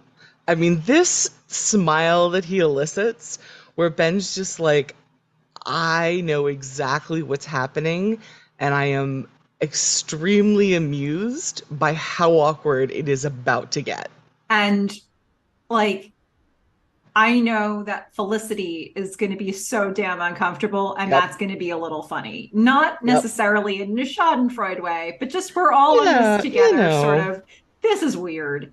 like she's already had the moment with him and Lauren, so Hmm. he's kind of like payback, Hmm. and he just finds it amusing. He Yeah. can't not smile, Yeah. and it is adorable. Yeah. Everybody acknowledges this is a little weird. Yep. Elena, Ben's gonna has to go see Elena. Owen, is like, let's get out of here. And Definitely Ben, sensed that it was awkward. I mean, he's a perceptive guy. he Owen is sure is. perceptive. Yeah, he even picks up when people are like, no, I don't want to date you. He Right. is that perceptive. He is. Anywho, so it's awkward, but we're going to see that lingering look that Ben and Felicity give each other as she's walking out the door. And then as she walks out the door, he continues to give the lingering look Yes. after her. Hmm. Because while that was funny, it did hit home just a speck. Right. It was funny, and then it became less and less funny as he got further from her and she got closer to the other guy. Yeah. Yeah. Yeah. So there's Funny but how that is. but he also I have to comment on this as well. Like as he's kind of laughing it off and he passes her to go in to see Elena, he leans in really close and he's Hmm. like, "You look great." Yeah. And I was like, "Oh, melt. What is Well, happening here?" but also kind of that this is another moment when I'm like, he knows what he's doing. She's Yeah. about to go out with another guy, and he's gonna walk by real close and say, "You look great." Yeah. Like, come on. I melted, okay? I melted through the screen. I I mean, didn't I melt don't want through to the say, screen. He said it. It came through the screen, and I melted on my end of the screen, if that makes right. sense. Yes, it makes Yeah. complete sense. Yeah. And that's what he was going for. Yeah. It's kind of like, yeah, you're going out with that guy, but just remember this. Remember all, you can't see me, but I'm pointing at myself and I'm moving my finger around like Ben is in his mind, Okay. going, just remember all of this. Okay. Um, yeah, Who I could mean, forget? I won't go as far as to say it's like a total dick move, but it's like a mini dick move. Yes, I said that. Okay. And I'm not So taking it back. you're not. You're Yeah. you're absolutely committed to that joke, but that's Yep. fine. So yeah, I hear you. And Yeah. I still was like, damn. Uh agreed. And also, so yeah, Felicity is gonna leave. We're gonna interrupt this Yes. joyous part of the episode for a We're going to PSA. interrupt the awkward sponsored portion of the episode for another PSA Yeah, about Noel is depression. at the therapist. He read up Yeah. on depression. He'd like to tell us about it. Yeah, It's a disease, sure is. like like diabetes. If you're trying to destigmatize something, perhaps don't use another disease that is also full of stigma. And I get he could have said type 1, but he doesn't say type 1 or type 2. All Mm-hmm. right. Um, so not great. Not great to start there. And he understands that it is inherited, it's genetic, and that its symptoms include, I love this, self-loathing and hopelessness. Oh, Yeah, I'm like, interesting. Of all the things you could have picked, I mean, hopelessness, sure. I don't know that, like, a go-to definition of depression is necessarily self-loathing, because at least the way that I've heard depression talked about is it's like more numb than anything else. Like it's lack of feeling rather than necessarily intensity of feeling. But it is different for everyone. But I think it depends. I yeah, think it's a range of things. I mean, I guess I appreciate that they gave us so much different types of language because I think people describe yes. it differently for their experience. So it's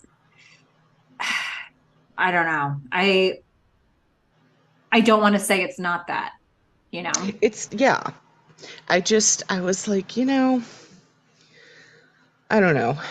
I do appreciate they gave us a lot of Like different one of the words. things they didn't say here, but they could have, and I guess I want to say it aloud here, is they talk a lot about like what it feels like. But one thing they don't say is sometimes people will say like it's an absence of joy, like an inability to feel like a strong positive emotion. So you might not even clock that it's depression because maybe it doesn't feel like maybe if you're high functioning, maybe it doesn't feel like intensely bad, but you don't feel good either. Um, and so Yeah, that's like a thing that yeah. they didn't really put in the language here. Uh, And I think it's something they were trying to get at with the hopelessness yeah. part of it, because it's it's not just necessarily not feeling joy, but Mm-hmm. also the thought pattern that goes along with, and I will never feel it again. And that's where I think they were going with the hopelessness Mm-hmm. piece of it. Um, I don't know. It does feel a little clunky, but I agree with you. I think it's nice that they've given a variety of different words and metaphors and you know feelings that you can associate this with. And what I think is the most important part, which is consult a professional. Mm-hmm. Yeah. Because I did like this part with the therapist. Mm-hmm. Um, Noel, yeah, I did too. Noel has this whole back and forth with the therapist where he's like reading up on all this stuff and he's like, look, I'm not the guy. I'm the guy who solves other people's problems. People come to me to get their problems Sometimes fixed. I solve those problems by offering them jobs to either sleep with me, or definitely not because they just slept with me. Mm, exactly. Like those are Problem some solver. examples of the ways that I have supported people as an RA and as a TA and as a guidance counselor. Correct. Um, the therapist asked a good question here. He's like, so who do you go to? And I was like, I don't know. Nobody, I guess. And he's like, well, okay. Like depression isn't weakness. It may make you more empathetic. And that Well, may be why you're so great at helping other people. well, the other thing I think he points to is the therapist says, "Who do you go to?" And then he makes the direct link to Noel's brother. Mm-hmm. He says, "You go to your brother." Or he's like, "What about your brother?" And Noel's Yeah. like, "Oh yeah, I go to him." And so, you know, this being his older brother, I think the therapist is also saying, "Look, depression doesn't make you weak. Like you've said your older brother has it, you go to him, he is there for you. He's also I think he's taking it a level away from Noel And he's Yeah. saying, your brother has depression. He's not weak. He's more empathetic. He supports you, right? Hmm. And then is letting Noel kind of make his own, connection to Assessment. himself. Yeah. What I don't buy here is the may make you more empathetic. Wow. Noel's Well, entire world shifts. I'm like, really? it In three wasn't that seconds? that did it. I think it was the fact that he then, after that, mentioned his brother. And then Noel says, you know, I remember that my brother used to go through these phases, like when I'd be talking to him or when we'd be talking to him. It was like he wasn't hearing us, like he wasn't hearing me or people in general. And I thought that I was boring him. But now I'm sitting here and realizing like he might have been drowning. It's like he was at the bottom of a pool and he might have been drowning while I was trying to talk to him. Yeah. I just this was clunky for me.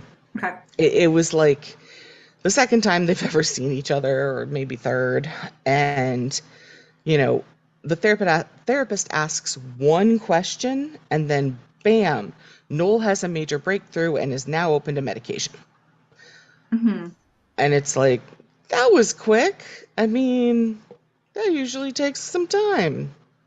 But I mean, I guess good on you, Noel, Yeah. um, for having that very, very fast revelation about yourself, your family, what depression is, its severity, the, you know, positives of medication and how it's no longer a stigma. And I mean, I was just like, okay, Noel, I mean, the get thing it. is, like, I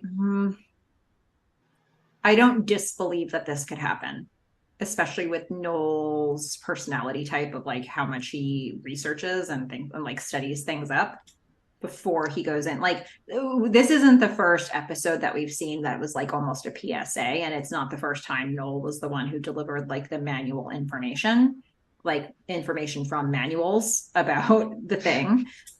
So I think I also have had the experience of having thought about something and then going into a therapist's office, telling them what I thought, and the therapist having absolutely nothing to say to me because it's like, well, what do we do with this? Right, but that's not what happened here.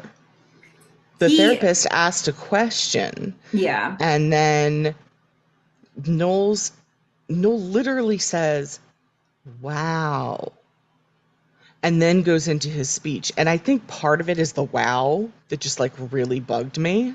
I I was think like, the wow probably has an impact there because is would not be the first time this link was made. His brother on Thanksgiving had a whole right, conversation with Noel about his dad's experience with depression, his own experience with depression, and that's something Noel has been probably thinking about for maybe a couple of weeks now.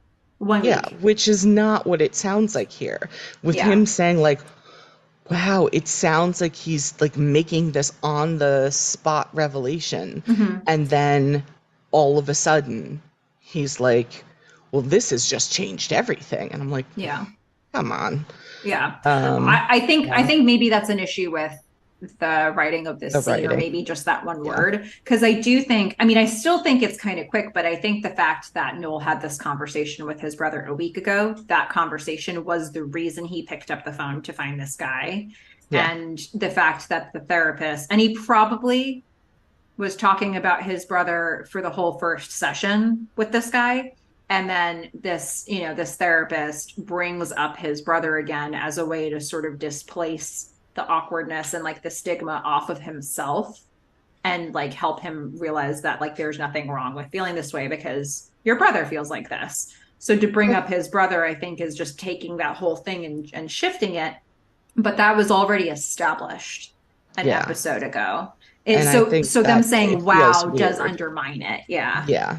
Yeah. And I think you're right. Maybe it was just because it was the wow that really bugged me. But Yeah. Noel is now open. He's open to medication. He has some questions. He's like, all right. I mean, he still has I would say some trepidation. He's like, how long? Like forever? And I Hmm. like that the therapist says maybe, you know, but I really, really dislike the next line. The I won't therapist let looks you. at Noel and says, I'm not going to let you drown. Hmm. That is not a promise he can make. Hmm. That is not something that a therapist has control over. Hmm. That, I mean, he can say, like, I'm here for you. I am, you know, going to try to support you. Um, I will walk this journey with you, but I'm not going to let you drown. It's just not something he can promise. Okay. And I feel like if Noel were to continue to have depression, have a falling out with this guy, like have to switch to another therapist for whatever reason, be it insurance or he gets a job somewhere else, um, like having this type of established relationship where it's like, I'm the thing that's keeping you from dying is a terrible setup for a therapist to have with someone who has come to them for help. Hmm. So, very, very, very much do not like that at Okay. all. Fair. I do like that Noel doesn't want to drown. That makes me happy. But Hmm. yeah, I have major issues with that Okay. line. All right. Point made. I like it. Well, let's head over to Felicity and Owen at a restaurant. And Owen's like, okay, so elephant in the room. Should we talk about the guy at the door? Right. Who's that guy? Yeah. Felicity's like, oh, that's my ex. And if, oh, Owen's like, recent? And just like, yeah, you could say that. Mm-hmm. Owen's like, okay, so I'm rebound boy, maybe. Mm-hmm. Were you in love? She's like, Owen, you ask a lot of questions. Yeah, he's like, nobody gave me the exposition. I have to ask myself. Um, he's reading enough between the lines. He's asking the questions he needs answers to, right? So Felicity is like, yeah, but look, Ben's with somebody else now. And it's like, what a jerk. And he's, Yeah. it's not, he's not trying to be mean about Ben. It's like very obvious this is a sensitive spot for Felicity. And Felicity's like, no, no, no.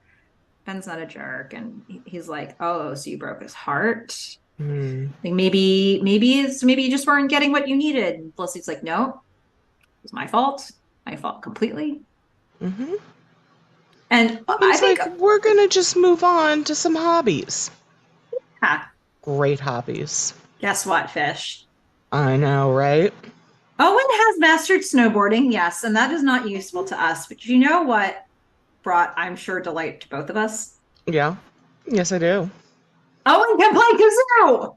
I mean, that's amazing. We should find the actor and see if he puts on the back of his, headshots, plays kazoo, or was it just a line that was written? I mean, he does Hard to say say. can't everyone, which, Maybe. I don't know. Probably. I don't know All I'm everyone. saying is we've got a fourth for I Caribbean mean, Rhomboid. All right. only if the actor, I mean, you realize, I'm gonna have to break something. I'm sorry about this. Owen is not a real person. Come on. It is an actor who is Ah, playing come Owen. on. That is, I don't care. Okay. We're never meeting. We're never playing instruments. It doesn't even We matter. All can't right. just make up a fourth because I mean, look, we have put it out to our listeners. And if we have somebody who can actually not play the kazoo with us, then, I feel like we should leave the spot open. I think that at Insta.Mickey should have a say in this. All right. I agree. You're right. I mean, look, we need a tiebreaker because the two of us will never agree. Surely not. No. So one of us is for adding Owen to the group. One of us is not for it. One of us. Mickey, where do you stand? Yes, one of us would like to leave the spot open until we do a little more research to find out if the actor who plays Owen is actually a kazooist.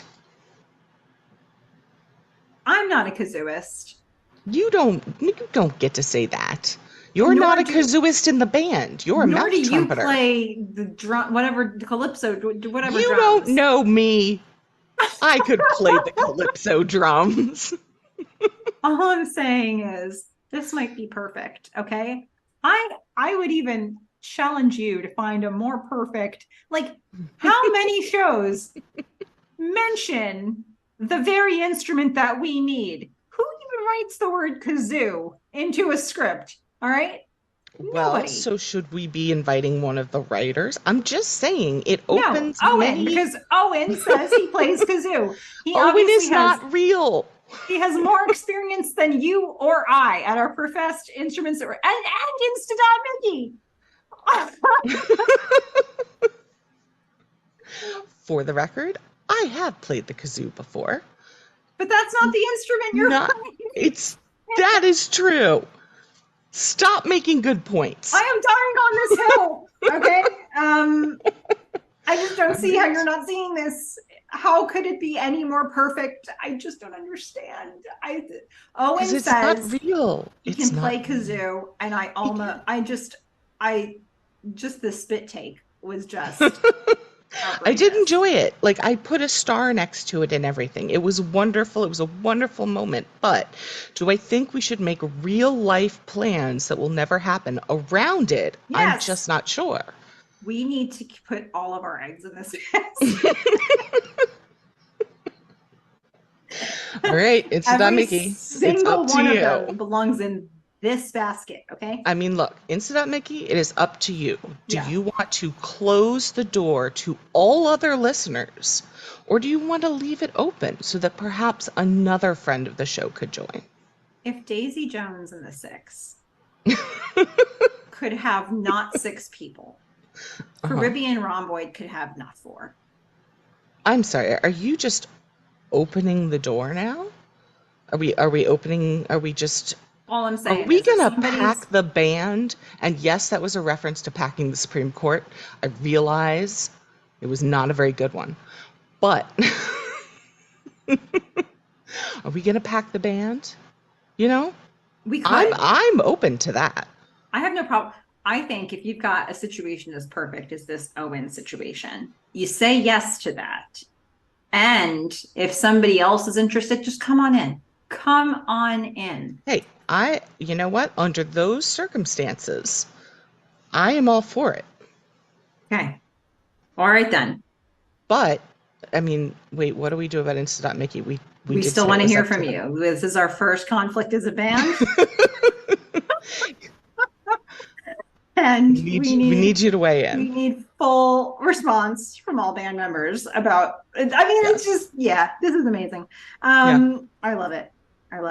Let's go darker than that, though. Okay, yes. Shall we? Let us be alone in the dark with a highlighter. Yeah. Like Ben is. Oh, my God.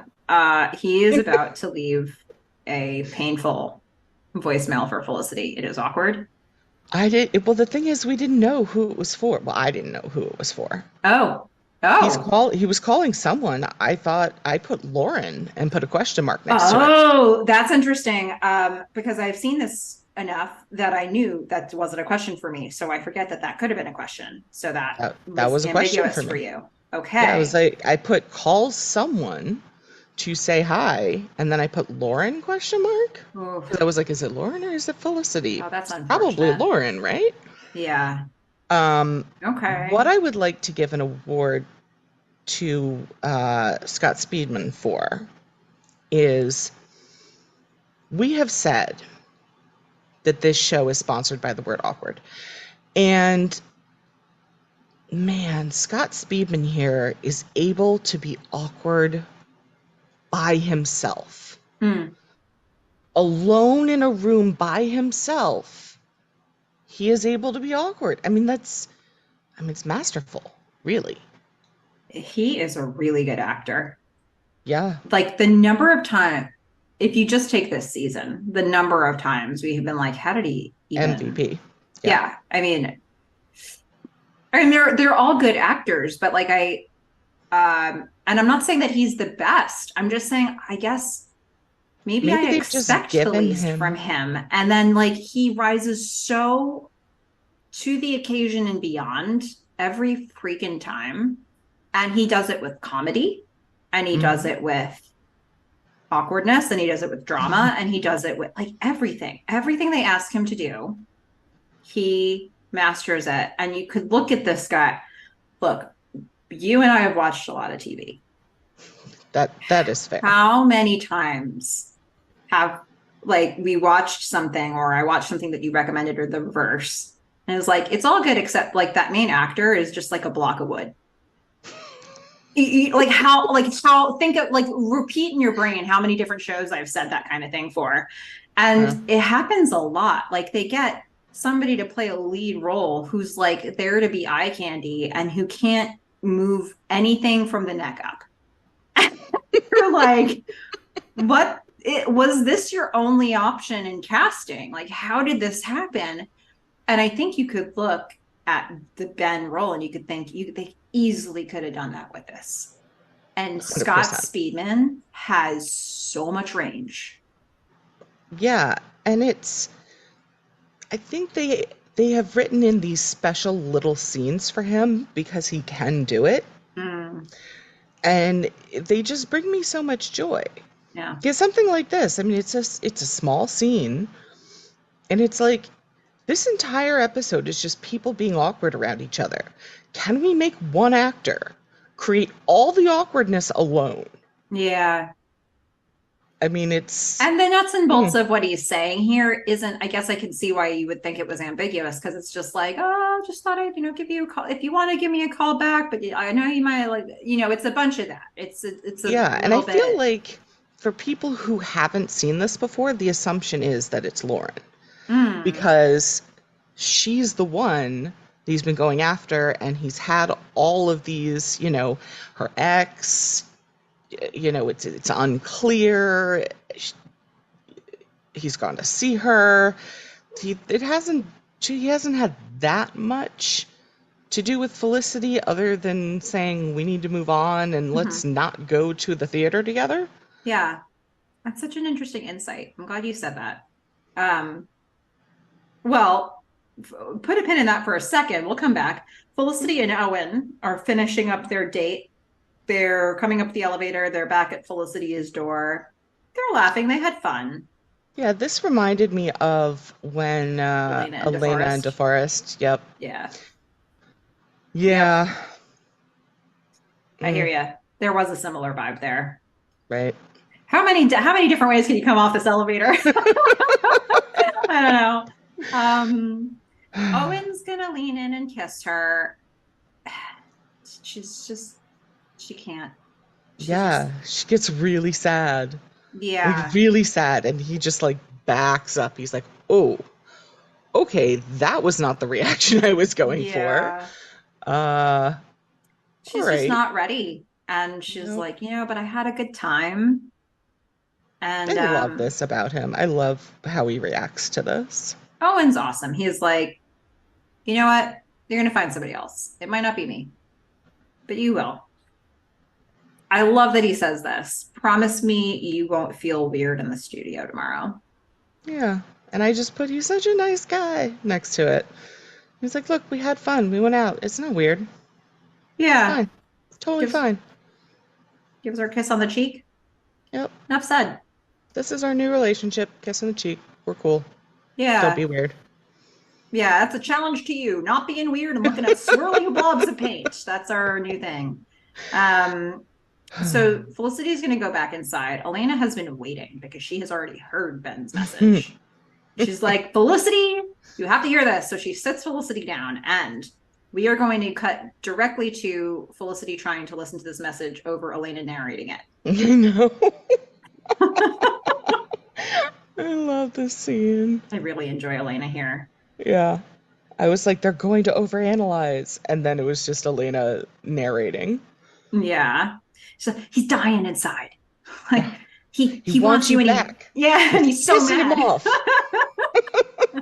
Yeah. It was perfect. It was such a supportive thing. It Felicity is like was, hanging on every word he's saying. yeah, I mean, it was good until Felicity was going to do the right thing. She was like, she goes over to pick up the phone. She's like, I'm going to call him back. And Elena's like, no, don't call him back. You want to make him squirm. It's like, I was the one who cheated on him. Why should I be making him squirm? But she listens to her. Why? I Why would you blame listen? I blame a lot of things on Elena right here. This is rough. Yeah. This is Um, an unfortunate moment. yeah. Felicity is not inclined to make Ben squirm. She wants to call him back right away. There's Elena no convinces reason. her not There's to. no reason for him to squirm. Yeah. Zero reasons.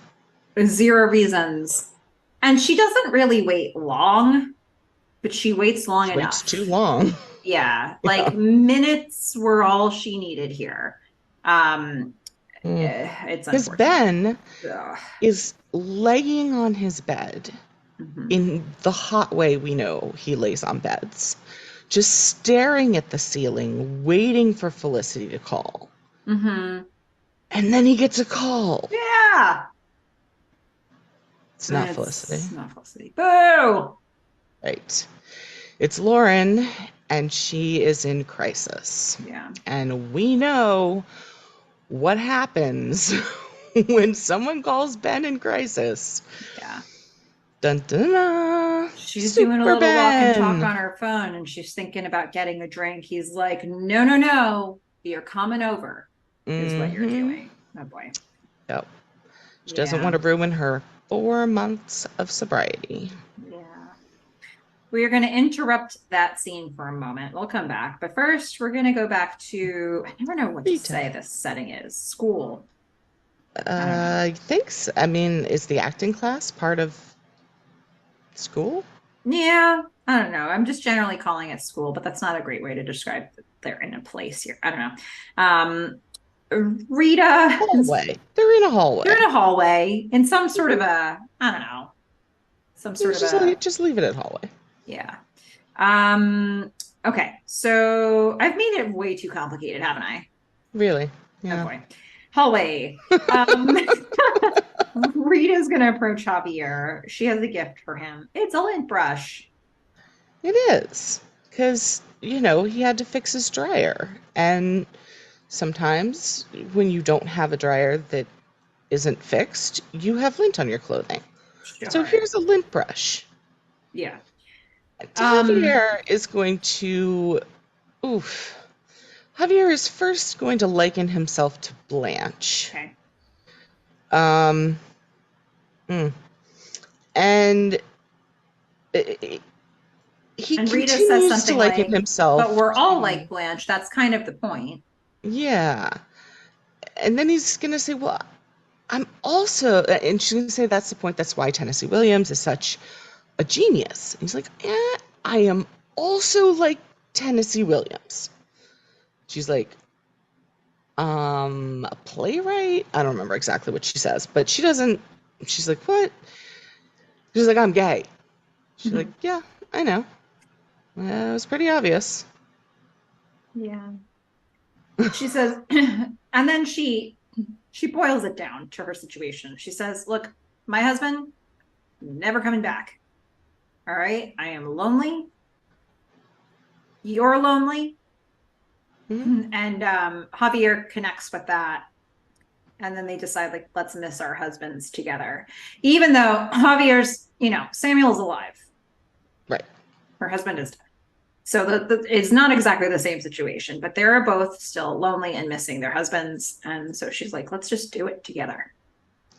Yeah, I don't know why they couldn't just use the word friends. Like, why Mm-hmm. was this so hard?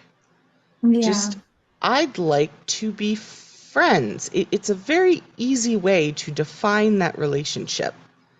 It's like, I'm not looking for a romantic partner, but I like to hang out with you.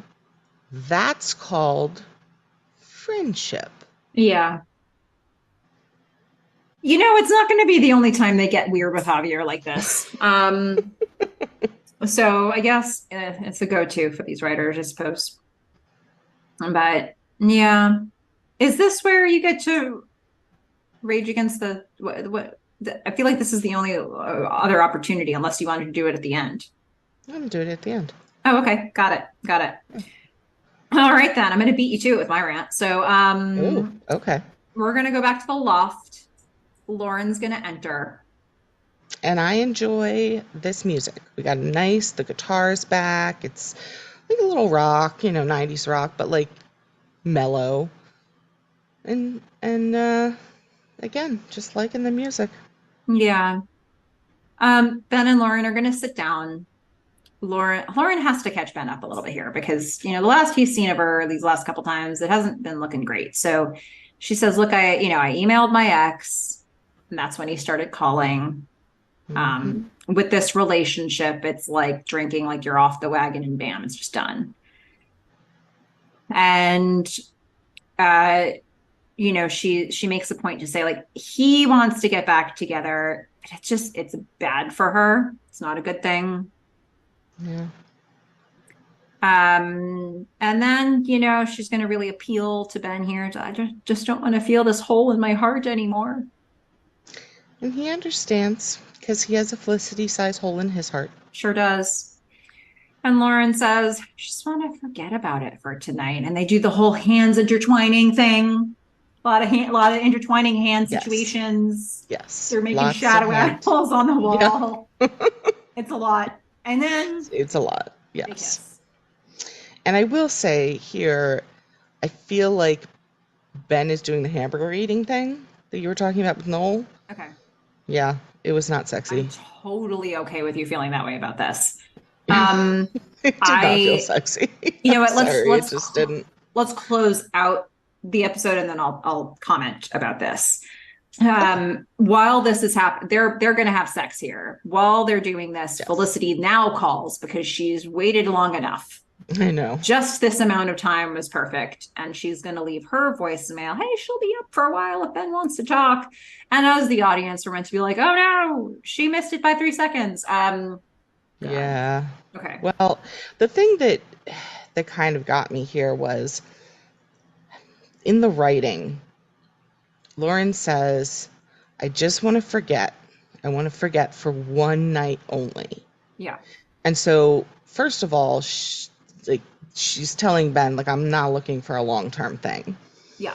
But also, I feel like the writers are very specifically saying, this is not going to be one night. Like, is she going to get pregnant? I would like to officially announce my spoiler alert. If you have not seen this show, I'm about to spoil the rest of the previous season. Okay. That's enough time. You had plenty of time to pause. I'm doing it now. Now I'm doing it. Anybody who wants to pause, this is it. Okay. Fish. All right. Melissa has put her hands in frustration and disgust over her eyes and most I can't of her even face. look at you. I can't even look at you. Lauren is going to get pregnant. But not only is Lauren going to get pregnant, she is going to carry this baby to term and have it before graduation. Wait, what? Right. So can we consult a calendar here? I just want to run the numbers on this with all of you. And this is what gets me so freaking hot about season 4, that they think we're this stupid. Okay. Let's run the numbers. Unfortunately, so this show this episode actually aired on December 5th, 2001.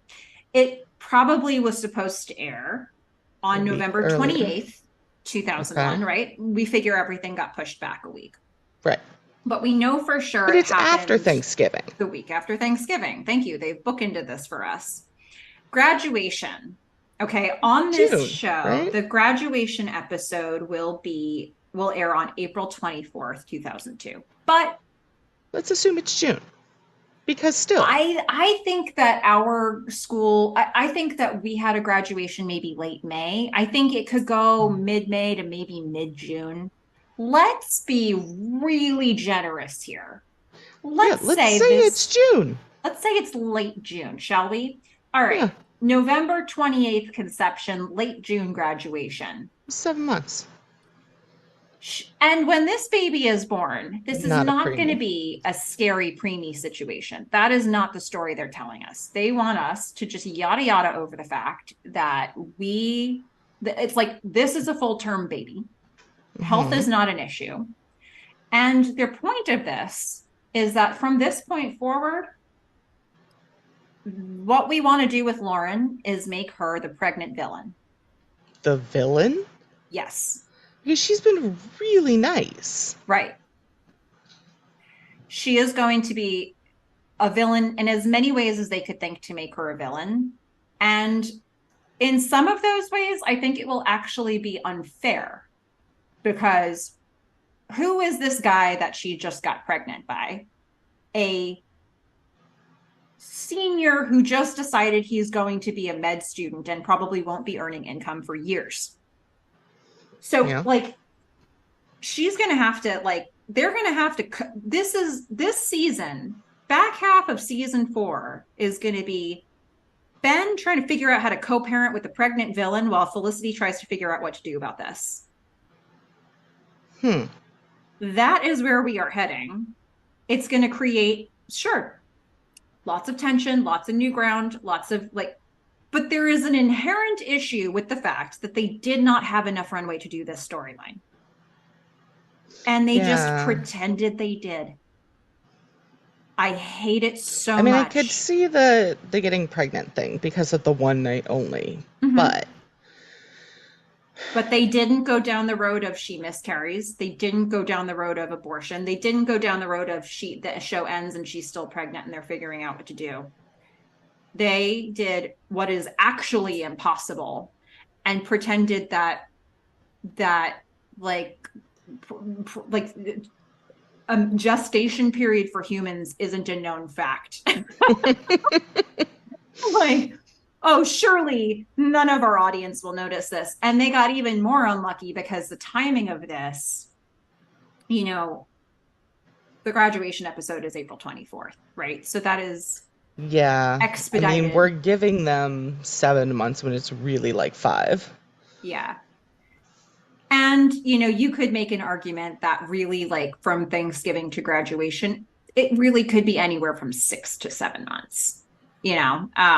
We're being very, very generous in giving this a late June like I don't think late June is realistic for No. most college I was thinking graduations. like early June, Yeah. if not May. So now you're looking at 6.5 months, six. Was there nothing else? Like, honestly, writers looking at the putting up the 10 polls of the season, they were bookended by fixed dates, you Well, know? not just that, but like, I don't know that I even, like, obviously I'm gonna watch it, but this doesn't feel like an exciting journey to go on.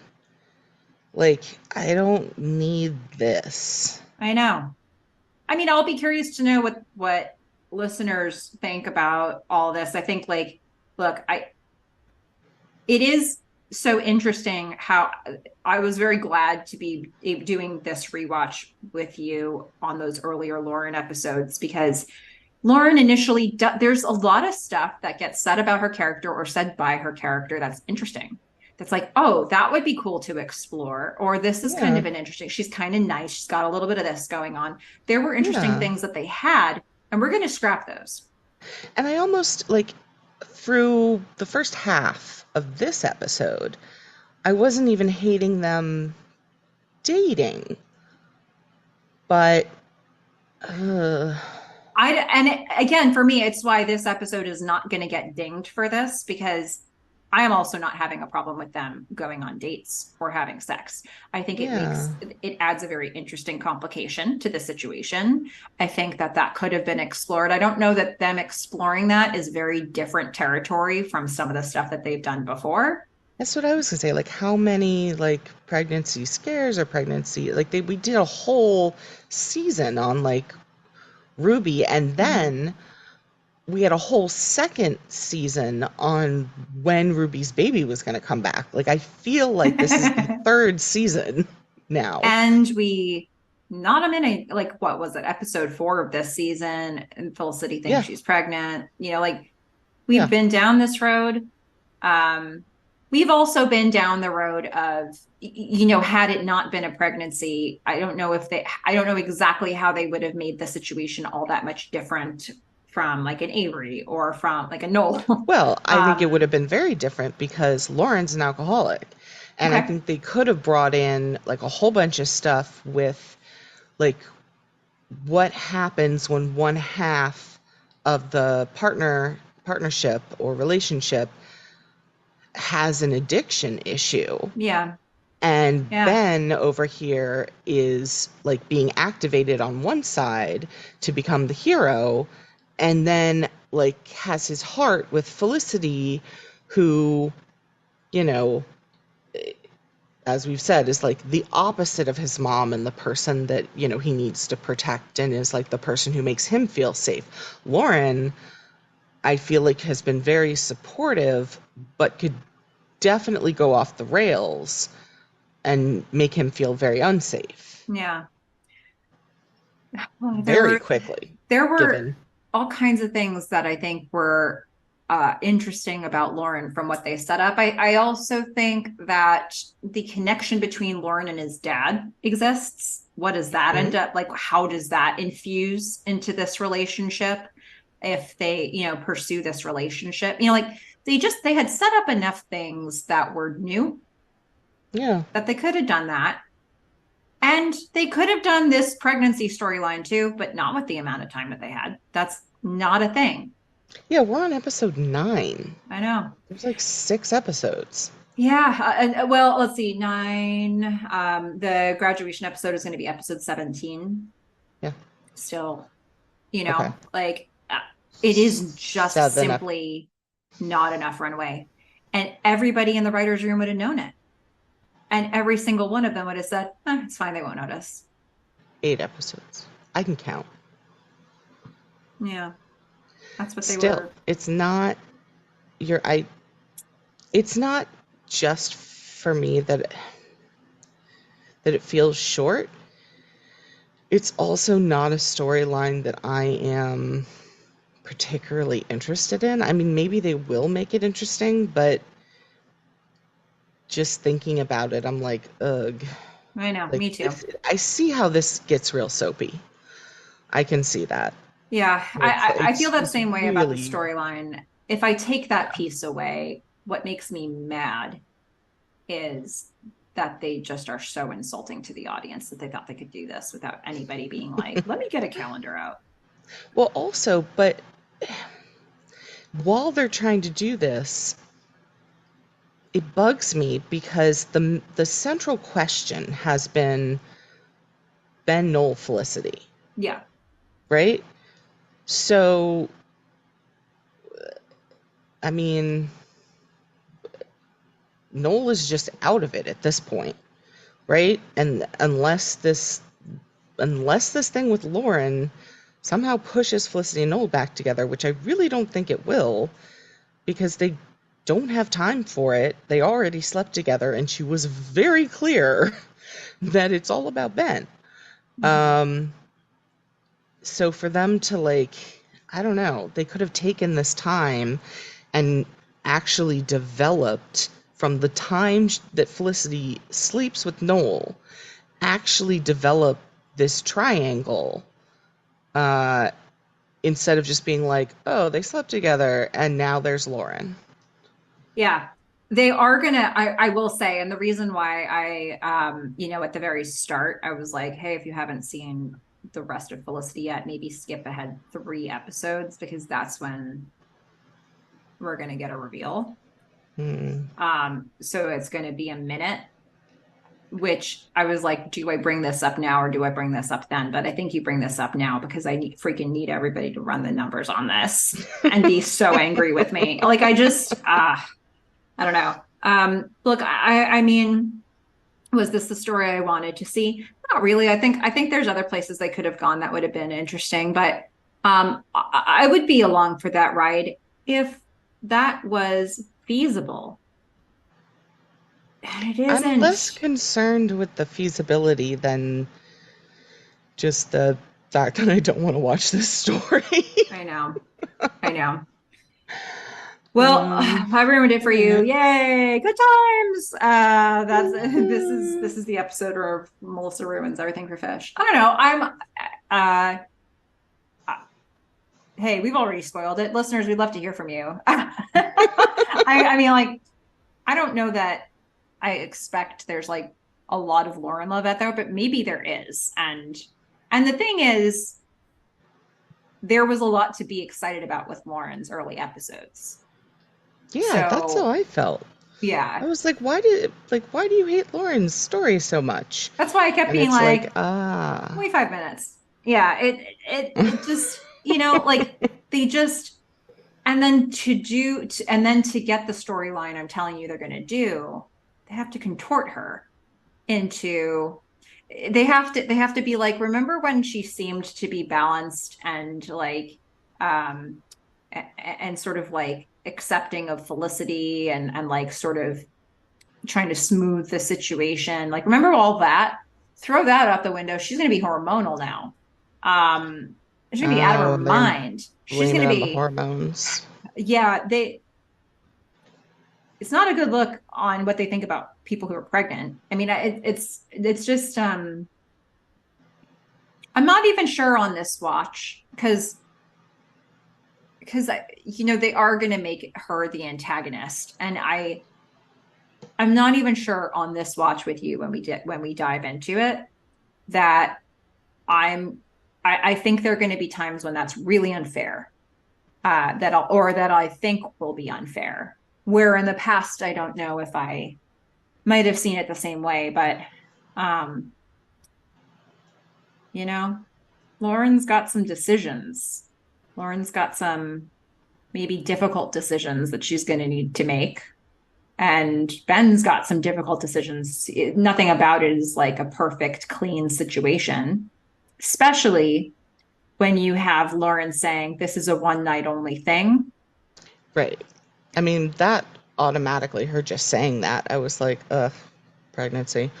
Yeah. Um, but I also think that they could have flipped Lauren in a very interesting way instead of blaming it on hormones. They could go through the instability that comes with addiction and relationships and being a partner. Um, and Ben could go through the whole like can he like be in his mother's role, or is can he define himself differently in relationship to someone with addiction issues? I mean, clearly with 4 months of sobriety, it looks like Lauren is kind of a habitual relapser. So, you know, I think there's all kinds of really interesting things. I mean, Lauren and Felicity's relationship could get really complicated um, without a pregnancy being involved, you know? Mm-hmm. Yeah. All Yeah. Uh, so I don't know. This is the ride we're on. right. I mean, there's no getting Um, off now. there is no getting off now. I think it'll be interesting to see if, as it plays out, like, if you feel that I properly represented this, or if the way you feel about it now is how you like, that'll all be interesting. And I'm very curious to see what other people think about it. And I bring it up this early because this is when it happens. This is when they have sex. And I could not, but like, I remembered feeling like, this doesn't work from a time frame standpoint. I remembered feeling that way, but I had never really sat down and run the numbers. And then as we've been doing these episodes, I've been going through them like, oh, they haven't done it yet. They haven't done it yet. They haven't done it yet. And every single week, I'm like, okay, so the window is shortening and shortening and shortening and shortening for this pregnancy. And here we are, All right. six and a half, 7 months. And I mean, look, I'm not going to argue them against a math-based rant. I mean, you are yeah. correct that the human gestation period is typically not 6 months. And we all know it. You Um, know what? I uh, feel like this is one of those things that should have been on Megan's quiz, because then I could have at least gotten one right. it's just so much. It's so much for me. I mean, yes, I'm hearing everybody who says it's a soapy season, and this is probably a major reason why, right? And Yeah. I'm hearing you, and you're like, I don't want to go on that ride. There were other cool things they could have done. I agree. And on top of it, I feel like what they decided to do and said was a storyline that every single human could have said wasn't possible. Like why? Like why do the one thing you can't do? Well, I The one mean, thing. What else has I a time limit like this? It's just like, come on. I Ugh, mean, they could have given Lauren superpowers. I mean, they are about to go into like time travel, I so know. That'll it's be the not light at like the end of the tunnel. Can you believe it? I'm just, yeah, folks, I've been waiting for this conversation. Waiting for so long. Um, wow. yeah, we're here. We did it. Yep. I don't know. That's what we've won. You know, there we go. We've Look, got there are it. things that are cool about season four, and we've been talking about them. And I don't know. Just isn't one of them. In fact, you know what? I really like the next episode. I'm excited about this episode. And I think a lot of people probably like the mid-season finale after that. And I think those are probably some popular episodes to watch if I had to guess. We'll see Mm, what it feels like to watch them. And then they're going to unleash holy hell on us right after that. okay. Well, I am prepared. You know what I'm actually looking at too? Because they had a long break between the mid-season finale and the beginning of the last half of the season. So the episode where the reveal happens, it happened March 20th. And Hmm. they gave people basically a month and a half. Before the baby's there. Yeah, Hmm. I mean, whiplash. I mean, I spent an entire season waiting for one baby to show up. So I think the shorter amount of time between knowing about baby and baby showing up may be best for me. You're not even going to see the baby. Oh, God. I'm just going to tell you that right now. Um, Wow. Ben is going to talk about seeing the baby. That'll be There will great. be no baby. I think there's going to be Okay. a sonogram. Wow. Couldn't even spring for doll, huh? Nope, nope, that's not a thing. Yeah, it's just infuriating. Anyway, that, my friends, is what is coming, is what is Yeah. ahead, is what we can look forward to. Awesome. Uh, I'm pumped. yeah. I just made you hate that you still have this many episodes left. I'm sorry. Look, well, there'll be some fun things. We can talk about them. All right. I think maybe in the back half of the season they jumped the shark completely. Yeah, that's what I've heard. Yeah. Yeah, I think with a couple things. I think some of the Meghan and Javier stuff is a little weird too. Um, I don't know. And then of course, there's the whole 17 or 20, like there's that. Yeah. That's a whole separate thing. But I feel like with that, I have more forgiveness because what a weird quandary to be put in. Like, Yeah, but did you have to go time travel? I'm yeah, I just don't saying. love the way they've resolved it, but I think no matter what you do, it's going to be clunky And on then by again, nature. I might like it. Who knows? Like, unless they just hedged their bets and hoped for the higher number and said, we're going to graduate these kids at the end of the 22 episodes, that we think we might get.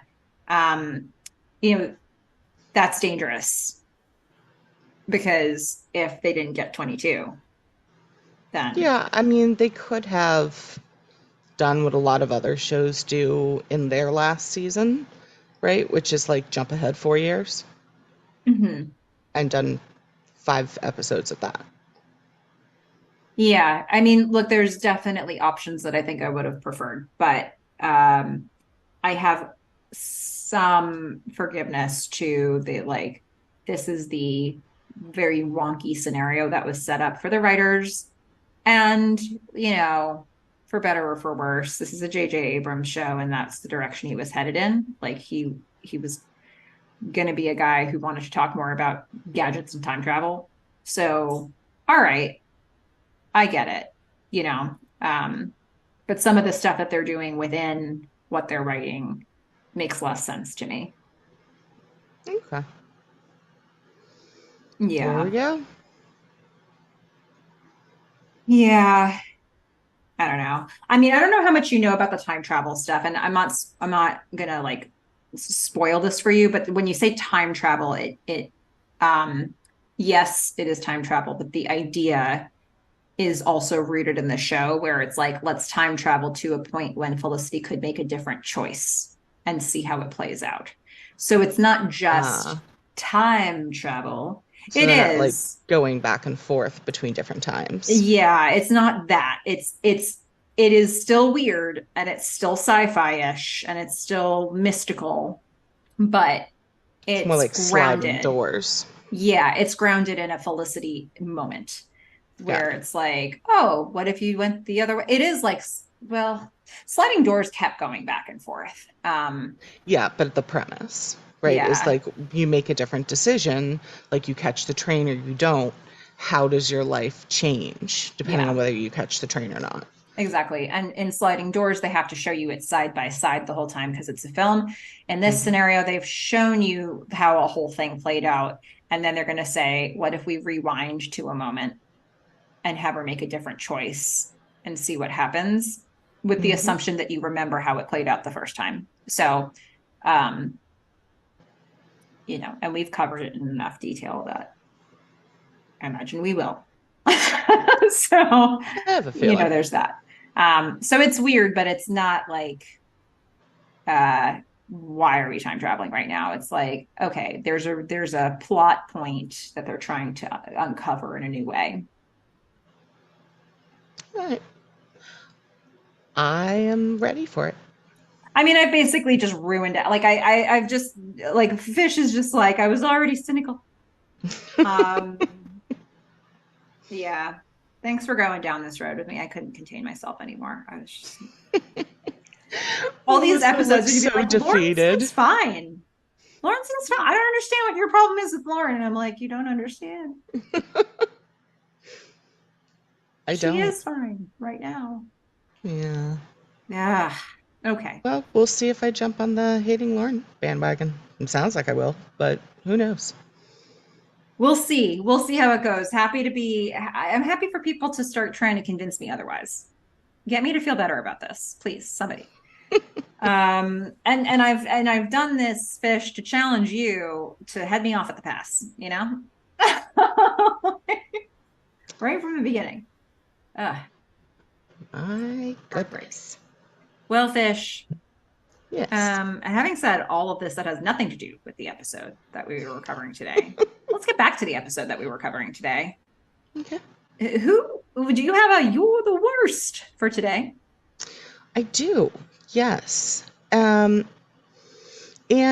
what I would say is, I actually think, you know, given that Melissa's entire rant had nothing to do with this episode, I think everyone in this episode was fairly lovely.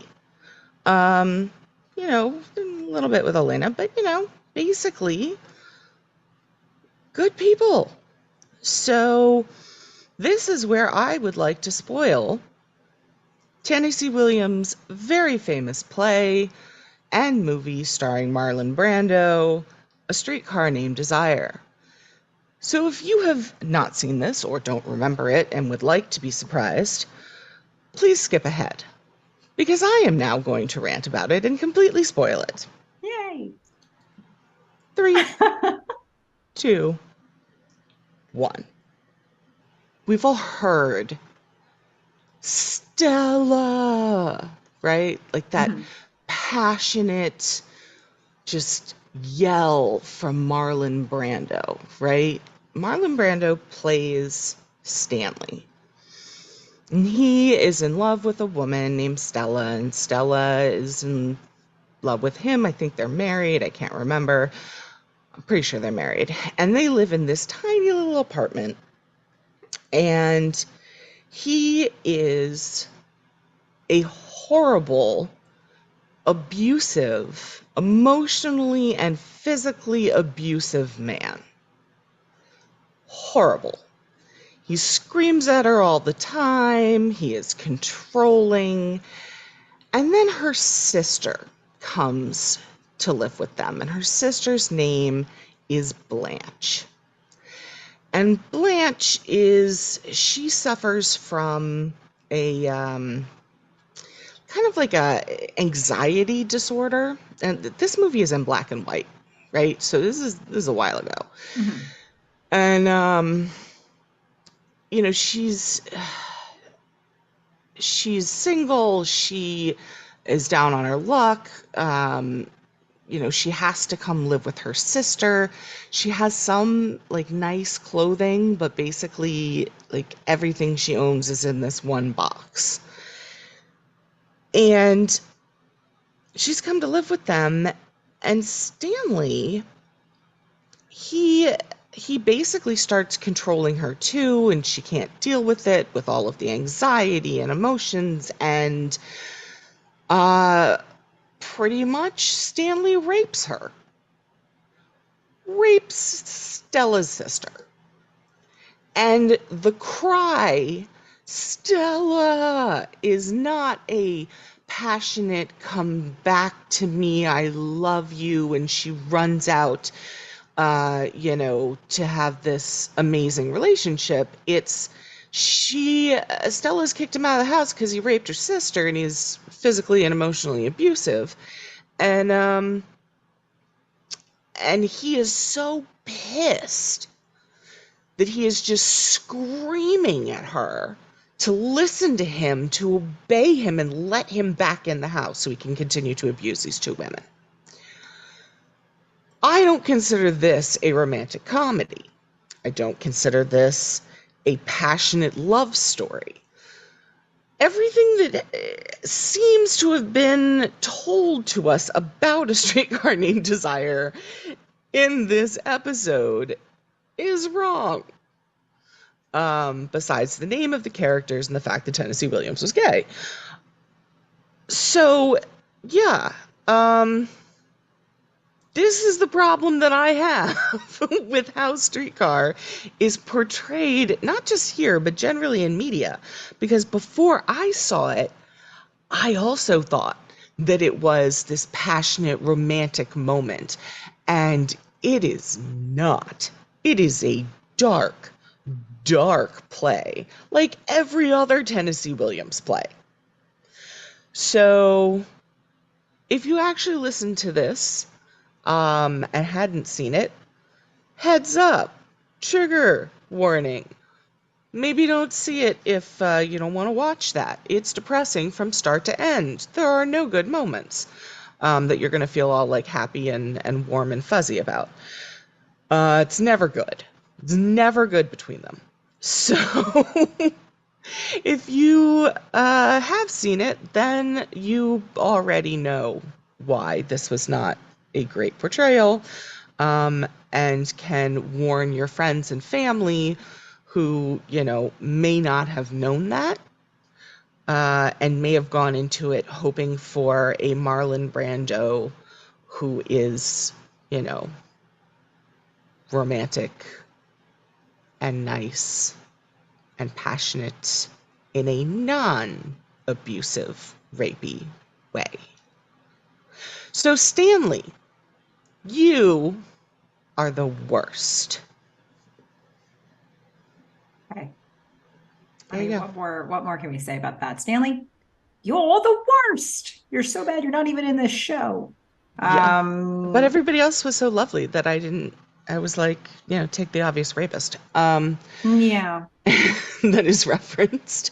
And also, apologies to Melissa, who clearly had not seen it, and I just ruined it for her. But then again, she just ruined Felicity for me. So, I'm unlikely to ah, see it. Yeah. I mean, yeah, I I feel like really there have been don't think, opportunities. Yeah. yeah, I really It don't think kind of that that's a usually movie you're going goes. to enjoy. Yeah. I mean, I'm fine with dark stuff. I watch a lot of dark like film and TV, but plays I don't Well, it's a often. movie. I mean, it there is a movie version with Marlon Brando in it. Usually It the is well movies that adapted. are adapted from plays feel like a play to me. It's well I've found. adapted. Okay. It's the main thing that you would notice, I think, is the fact that most of it takes place in like one area. Hmm. Like their apartment, the steps in front of their apartment, stuff like that. But um it's really about those relationships. Hmm. So, Yeah. the fact that it takes place there, I mean, it's powerful. I'm not gonna lie, it is powerful, but it's not pleasant. Yeah. It like go into it with your eyes open. Yeah. Fair Yeah, point. Well, maybe not Javier's best tool to get these two kids back together, but yeah. there I it was is. like, what do you mean, Felicity and Ben are Stella and Stanley? Like, is Felicity Stanley? Like, what? Yeah. Yeah, Yeah. Okay. it's not good. Well, Fish, it's time for our favorite segment. Yay! Do we have people today? We sure do. Last time we didn't have people. It's after you listen to this tape, you have to erase it. And well, I mean, I don't know. Like there's okay, so there are some comments that don't directly apply exactly to this one, but they do to the like okay. So I have a bunch of Trevor stuff, and then I've got Oh, something else, and I'm going to start with something else. From our friend at Mickey, who we want to hear from regarding the possibility of adding Owen to Caribbean Rhomboid. mhm. But anyway, Fish, you remember that we recently, on Felicity's 21st birthday, had a failed trip to Vermont. Yeah, I know. It was not cool. Well, at Mickey wanted to put a finer point on that. Mm. Yet another one in the collection of frustrated trips by Fen. You've made it a thing with at least one person. It's catching. Um, 3 summers, holiday trip to the beach last season, and now Vermont. I mean, they can't catch Oh, a break. they certainly can't catch a Wow. vacation. Yes, that is true. However, I will say it was totally Ben's fault when he decided to leave and go to Mexico.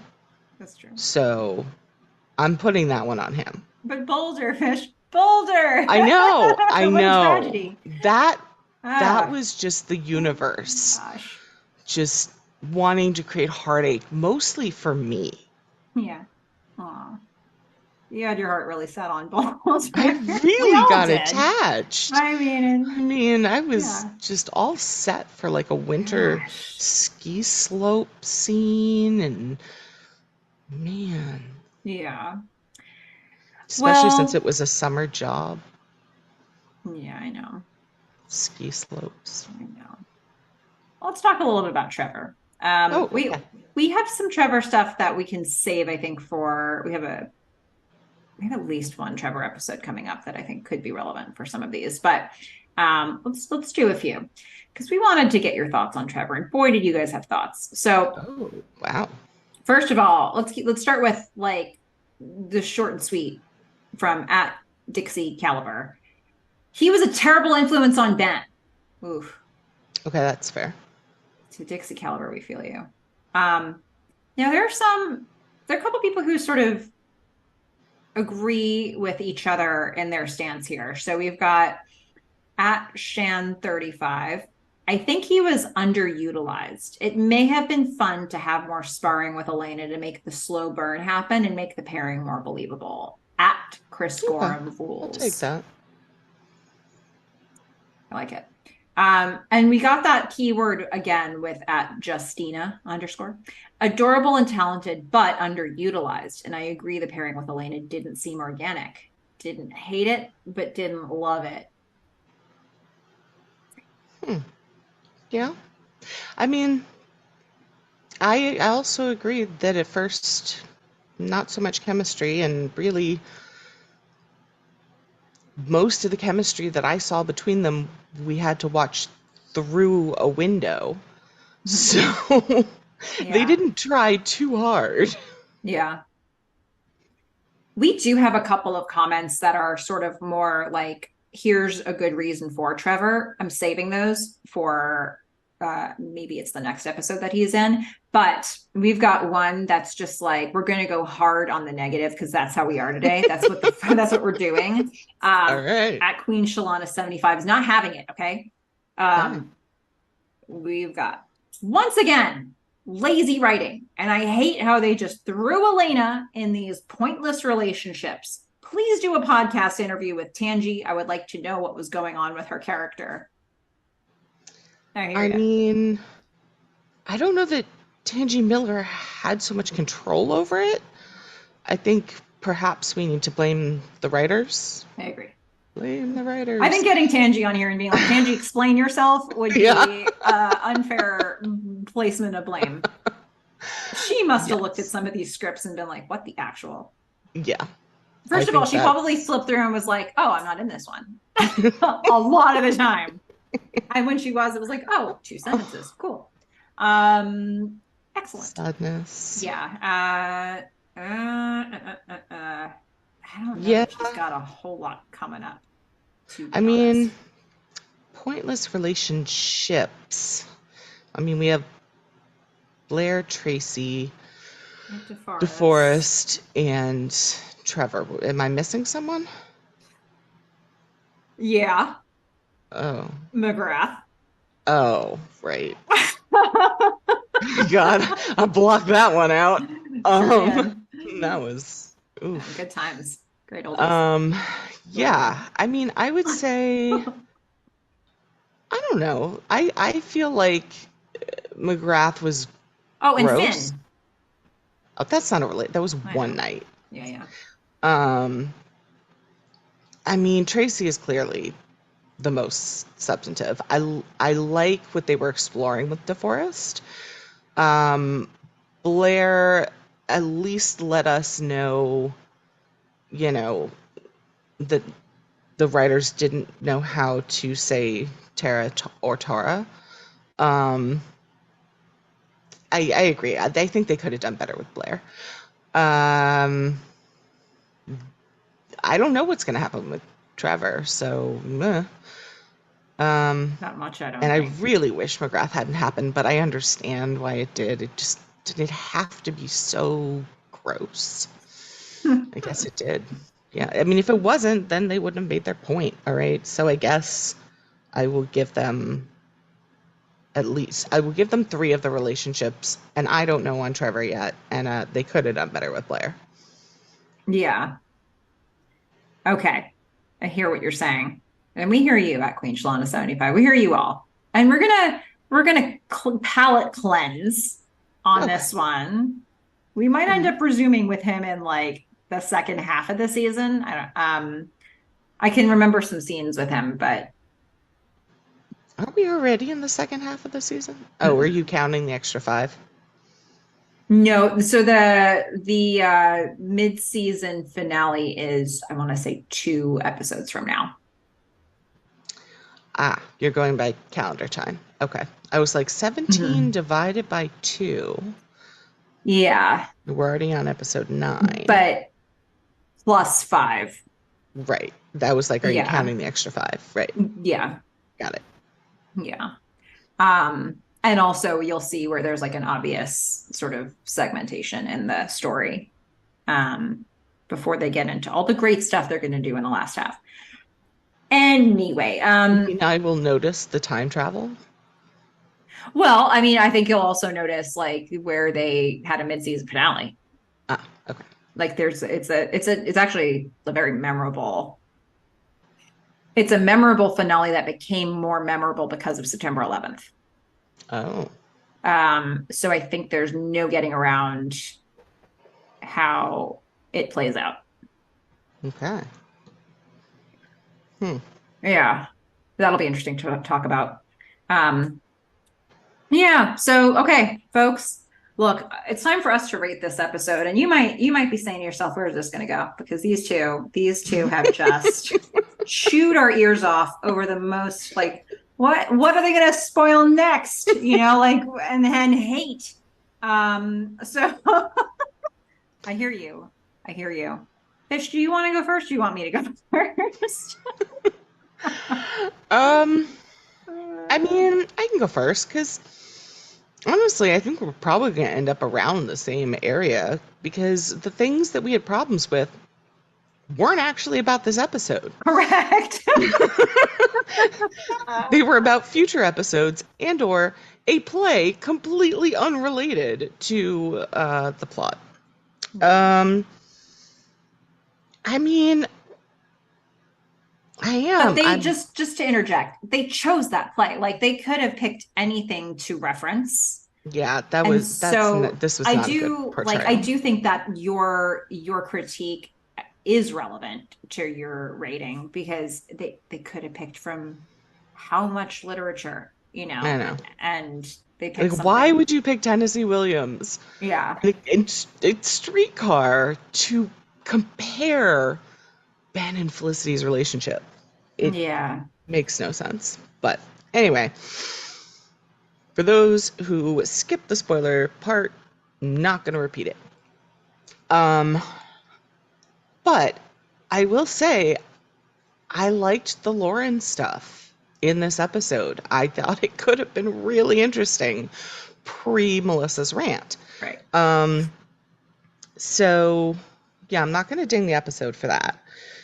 Um, I will ding it for the streetcar stuff. I enjoy awkward. I enjoy living in the awkward and just like uh, I I enjoy people being awkward on their own and in groups.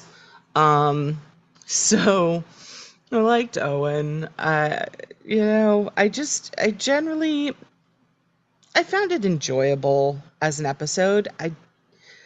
I didn't love the way Javier was portrayed. I thought it was a little too much, a little too stereotypical, a little too 90s. This is what a gay man is. Um, and these are some of the comments that we're okay making. So it does get dinged for that. Um, but I mean, in terms of watchability, I mean, I would definitely watch it again. I don't know that it's one that makes me super excited to keep watching it. So, I mean, I'll give it like a 7. Okay. 7 out of 10 glubs for Fish. I'm going to rate this one in the unit of mac and cheese colognes Wow. So, like, no smell at all. Got in it. a loaf. Oh my God.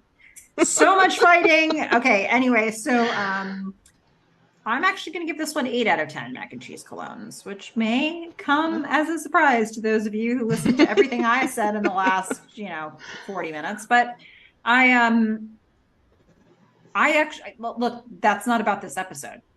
And where they sit right now in the story, you could go different directions with it. They didn't have to go where they went, and I didn't know they were going to go where they went. And so, while I brought it up during this podcast, it isn't exactly related to the story of this episode. So I leave that out. And I will say, like you, if I'm gonna just sit here and start listing off my favorite episodes of the show, I don't know that this one comes to mind. Like if I'm just straining to think of like, top 10, top 20, Mm-hmm. it's hard for me to imagine that this necessarily makes it, on above a lot of other really awesome ones on the list. So there's that. But I also think it was pretty strong. I think that I don't like Noel's therapist. Uh, You've, that was I left out the whole Noel part. Yeah. I don't Yeah. like Noel's therapist. You could Hmm. say you don't love like the PSA nature of the Noel therapy stuff. And I think that's, that is a weird thing in the writing, but they've done that kind of thing before when they had topics that they wanted to address in a more informative way. There's a history of doing that. Is it the most fun thing to watch? Not necessarily, but I also do appreciate that they were doing it because maybe not a lot of shows were talking about this. And they were really attempting to address it very head on in the language that they had. It's Yeah. like, Hmm. it's a stigma that Noel was feeling, and it's probably one that was also stigmatized to put it on the air. So it's sort of like, how do you cut through all of that to put this story out there? And in doing so, address how much of a shell of himself Noel's been for the whole season. I think somebody needed to call it out and give a name to this and like give us a reason why Noel's not been himself. So, or at least seemed like himself. So I think, I give that sort of both credit and it also kind of isn't super fun. Um, I really enjoy Owen. I just kind of like him. Do I like him the most? I don't know, but he's nice. I like him.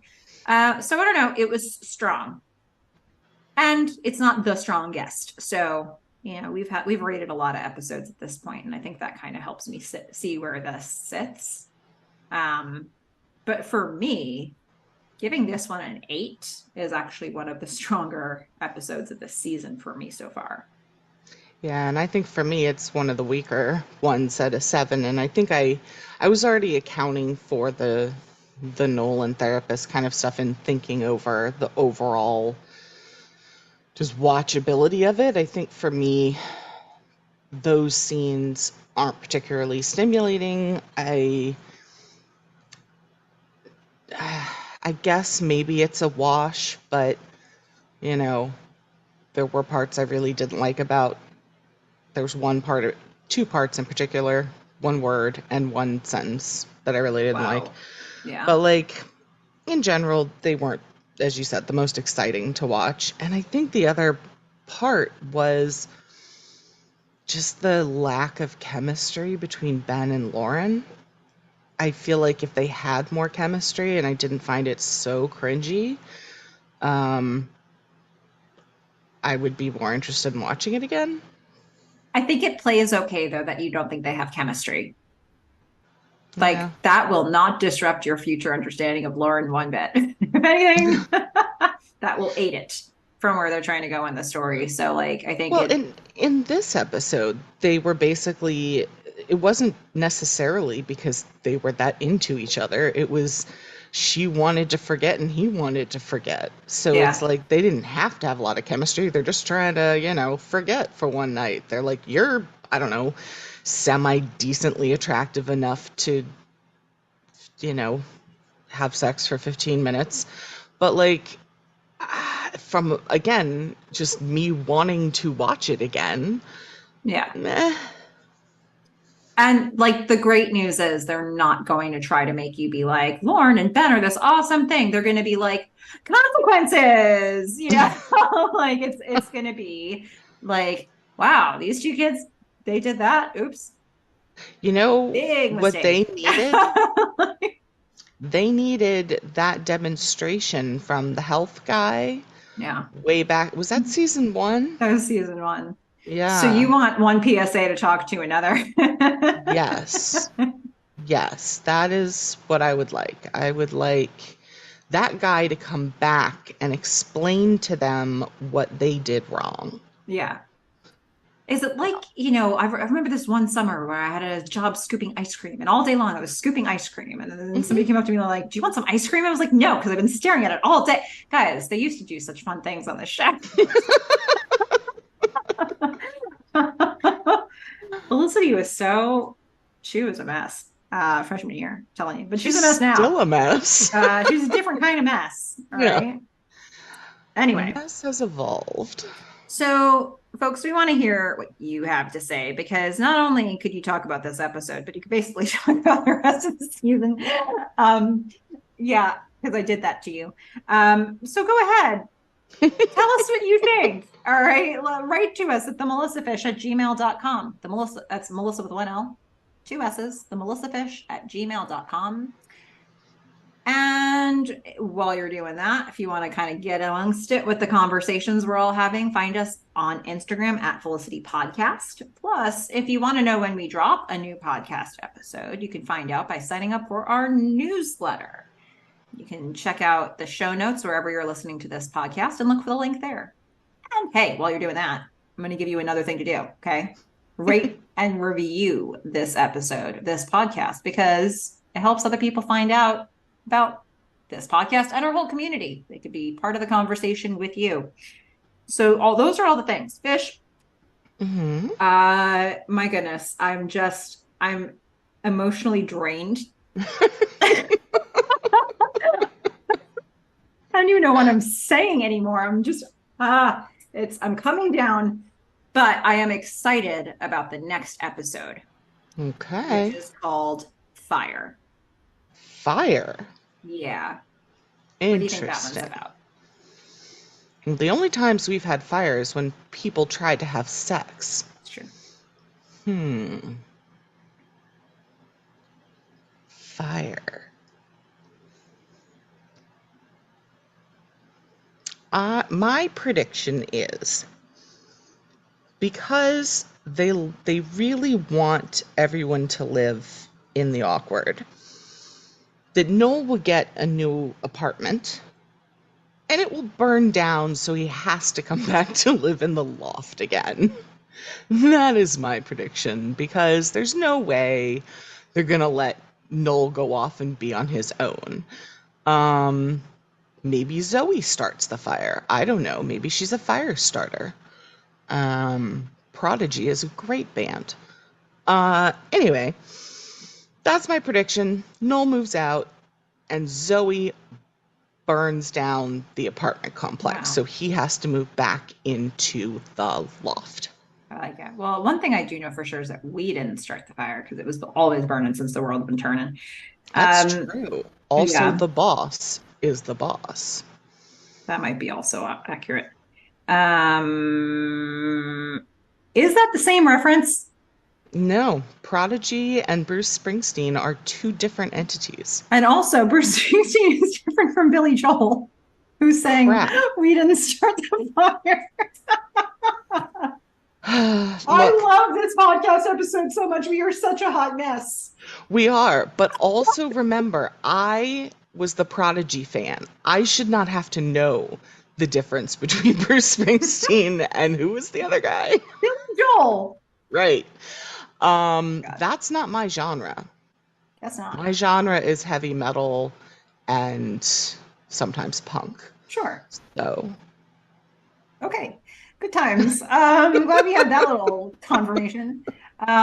Yes. Well, okay. So fire is coming up. I'll be curious to see if you enjoy it, because I don't know. I'm excited about that one. It's a bright spot for me. Okay. For whatever reason. I'm not even really sure why. I guess we'll just probably a bright spot right ahead of your, inevitable continuing meltdown that will be the rest of the entire season. That I'm actually really looking forward to. Yeah. Well, okay. I'm not going to give more spoilers. But anyway, so yes. Well, folks, what else can we do? I don't think anything. How much more can we bring you down? I think not much. That's my thought. So until next time, fish. Don't hook up with Ben while I'm gone. I'm a fish. Bye. Bye, everyone.